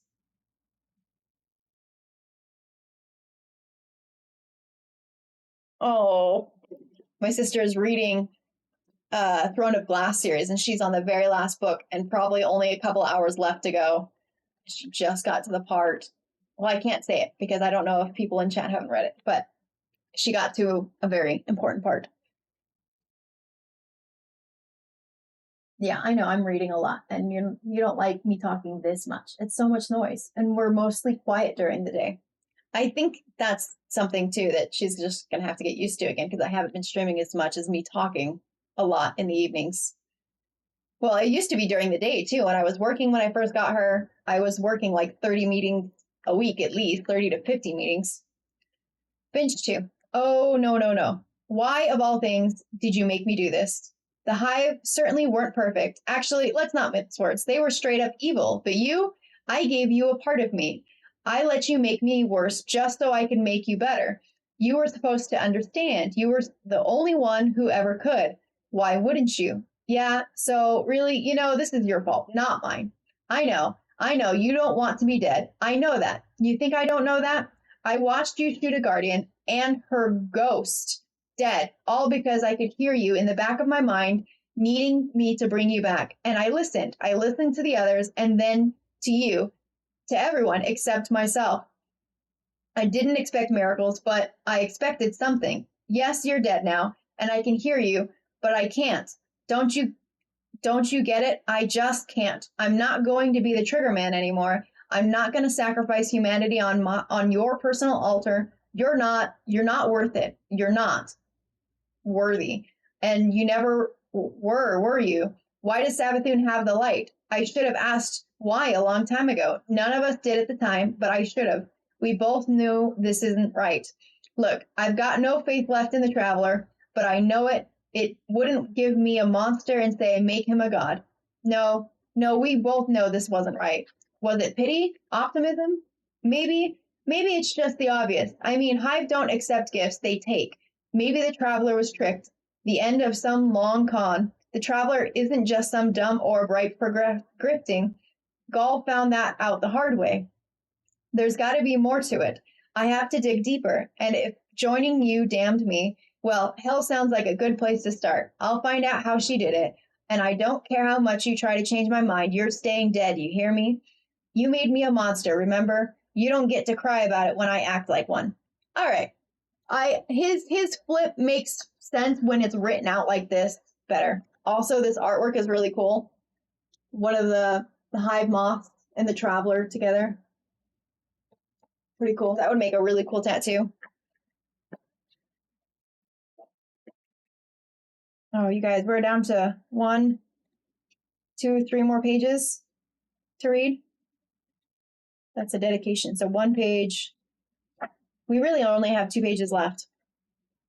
We're getting there. Spectre. Type, personal investigative report. 1. Ghost type, designate spectre. Associations, Lucent Hive. Transcript follows. Post illumination day, 17/10/23. Arrived on the scene. Victim is a thrall. No identity. Cause of death, fractured neck due to blunt force trauma. Traces of light detected. Nabenki interviewed the primary suspect. Hive prefer talking to their own and don't respond to things, even things that bring them back from the dead. Overheard confession. Suspect is Knight, identified as Ukurthrian, victim's commander, reported that when his ghost detected light within victim, Ukurthrian executed him for theft. Open and shut case. PLD 018-1344.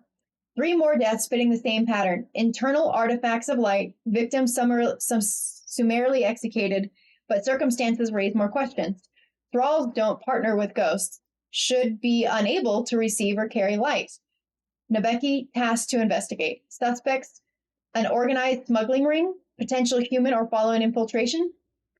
PLD 018-1457. Encountered suspect, thrall. No identification, class P017. Test confirmed traces of light. Nabenki applied standard hive interrogation techniques, extracted confession after extended session. P017 admitted to stealing light, keeping it in urns, after also implicated a superior alakite. Doesn't add up. PLD 018-1912. Requested time alone with the suspect to establish rapport. Nabenki hesitant, doesn't like being spoken to unbidden, but acquiesces. P017 admitted to giving false confession to end visceral hive interrogation. Claimed complete ignorance to the light's origins in its system when asked about unusual activity. Reported that his symbiote feels sated without need for bloodshed or tithing. PLD 018-1933. Consulted Nabenki for context regarding tithing. Apparently, hive function on a system of energetic kickbacks paid up the ladder, ending with the queen. Would have been useful to know earlier. Suspect this network may be impacted by the introduction of light. Nabenki confirmed light exhibits a negative pressure within the system, maybe pushing trace amounts back through it. Have submitted theory to our commander for further investigation. This is fascinating because I was curious about the whole hive light thing. PLD 019-630. Partner acknowledged me this morning. Established eye contact. Potential illness? PLD 019-742. On my recommendation, P017 executed for perjury. Imaru. We like Imaru too. The light of wellspring spilled out below them. From the palace tower, Imaru watched the churn where it met the darkness. New waves eroding in ancient shore. The flash of muzzle fire was visible from this perch, even if the combatants weren't. He huffed and shuddered, trying to remember how to speak as he watched the Guardians' unprovoked assault into their ascendant plane. No better than scorn, he growled. Savathun turned from the honey-sweet music only she could hear and stroked her ghosts. Ah, child, loyal as you are, you still only see their actions, not the chains that drag them to inevitability. Just as hive must test, humans must control. And failing that attack, you must not take it personally. Attacking the unknown is their nature. We ghosts ain't unknown, Amara pulled free from her affections. We lived with them, saved them. Now they're ripping through us? Damn ungrateful, if you ask me. Surely you don't believe they're punishing you for disobedience. Aren't they? His voice was dark and hard. And he paused to recenter. Everyone, fallen, vexed, even Hive, every last one of them knows you don't shoot the medic. But nobody told these jokers, apparently. Your anger is understandable, the Witch Queen pulled Amaro to her embrace once more, and slowly his shivers of rage calmed. Humans fear death, and you were suckled on that teat. But the Hive know death as the unseen sister. It is she who welcomes you home to rest, and who allows you egress when you prove able to take it. Imaro stared out in silence at the distant flashes of battle. Sister or not, it's time we push back. We've got anything like they got? A ghost killer? The Hive uncovered such weapons long ago, but may have found them distasteful. I suppose we could recover the magics, but surely you and your fellows would see such tactics as an abomination. Imaro turned back to face the flashes of the rifle fire on the distant shore. Not anymore. Happy Juneteenth. Well, it's only 9 p.m. for me, but almost. Well, I don't know about happy, but yes, also happy-ish. I am very grateful I work for an organization that recognizes the importance of it, and I'm off work tomorrow. Look at this artwork of a hive ghost. Oh, so fucking cool. Your guardians all prance around with your ghosts like your best friends. No dignity, no professionalism. They are best friends, especially Glint. Glint boy, best boy. We are on technically the last page because this is just a list of the writers. And then there's like a thank you after that. Okay. Man. Harmonia. Type Spime Firebird AU. Parties 2. Ghost type designate Koro. Harmonia. Associations light unbonded. Ambient audio logs. Transcript follows. Cora. You're just being silly. Harmonia. No, I'm serious. Look at this, Castelia. Wouldn't it be wonderful if it kept its blossoms year-round, rain or shine? Cora. Coro. You want to give the light to a plant?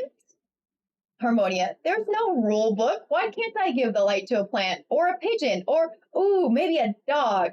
You want loyal, get a dog. That's what humans say. Coro. Unrecoverable. When you get like this, look, I just think it's dumb that we're only supposed to give the light to humans and awoken. I mean, are they even human? And exos. Come on, they're full-on machines.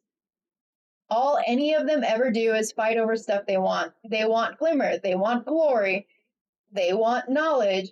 Whatever it is, they climb all over each other trying to get it. I mean, look at what just happened to Cade 6. He got the light, but then went rushing off alone, chasing fame or fun or whatever it was, and he got himself and his ghost killed in the process. Koro. Fine. If that's the way you feel, go raise a houseplant instead. Then, go bond with a geranium and sit on a windowsill all day. Harmonia. Nah, I think it'd be cooler to raise a hive. Koro. What? Harmonia. I mean, not really, just on my mind. Koro. You've been reading those ghastly books of sorrow everyone's been passing around, haven't you? Harmonia. A little. I just think humanity could learn a lot from them. It's cool how all the hive have this one singular purpose and they all work toward together, you know? Koro. Yes, one singular purpose of destroying the universe. Harmonia. Not outlasting the universe. And isn't that the kind of what we're doing with our guardian? Beat ends. Subjects beyond range. That was kind of a funny discourse. The whole plant and dog thing, I don't think I had ever thought of that. Jinx. An electronic jingle intrudes on the silence. Deep below, a tearful electric hymn in a cathedral of bone. Thralls peer in, but quickly depart, their curiosity fleeting. Jinx has no time to teach them about music. She needs to concentrate. Her alakite deserves to be perfect. She pauses her melodic chiming and gives the stray phalanges one last nudge into place. No ghost needs the entire corpse to bring their partner back. But this body, the body of her partner, was a sacred canvas, and it deserved all the love and consideration as she, the painting herself. And with every nudged phalange, the anticipation grew more beautiful. The little ghost looks at the body dangling and impaled, its core grotesquely punctuated against one of those Gothic spires the hive so loved.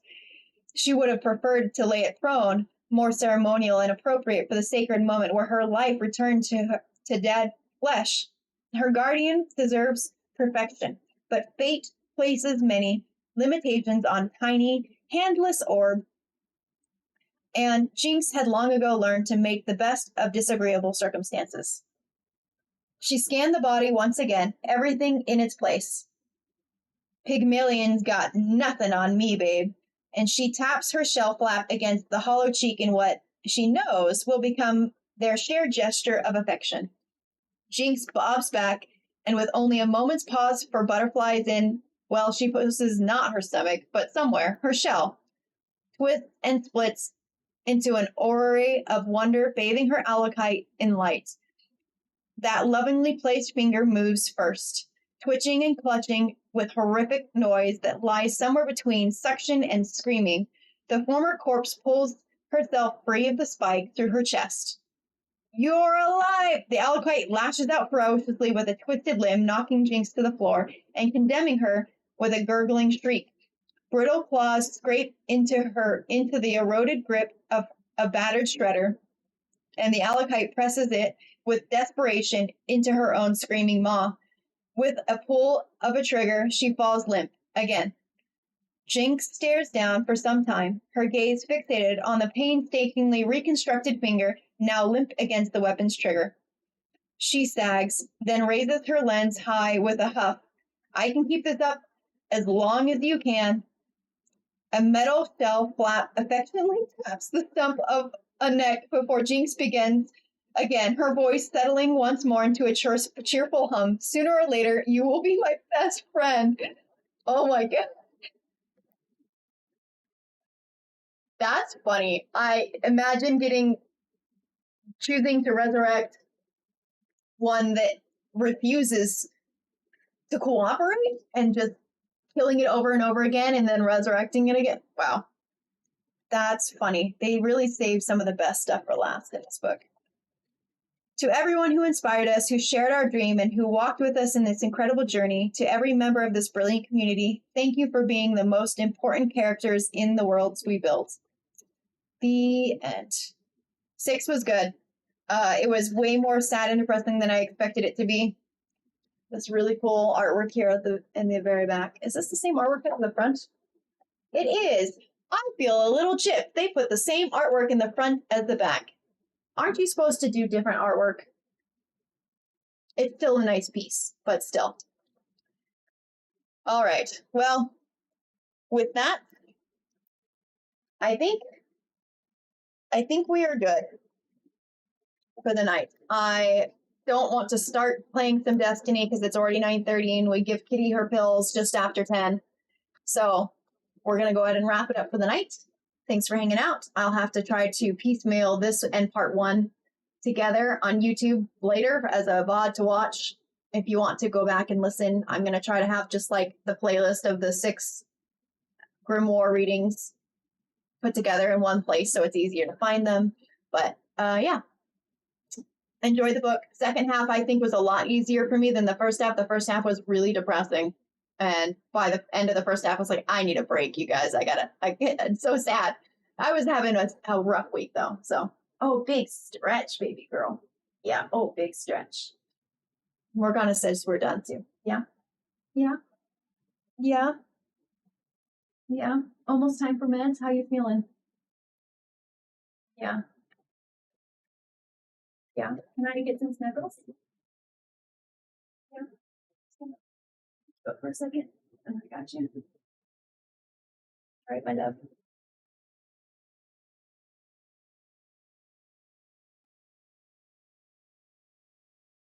Yeah.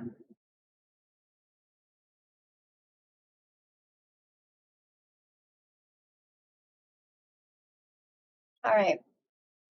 It's time to go wind down with my lady love. and then give her her meds. I'll put her down.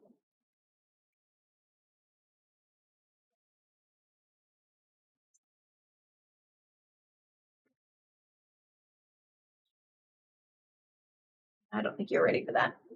Breathing is still hard. Okay. All right. I'm going to call it out. I'm not going to rate out, but we're just going to end. So good night. Thanks for hanging out. See you on the next one.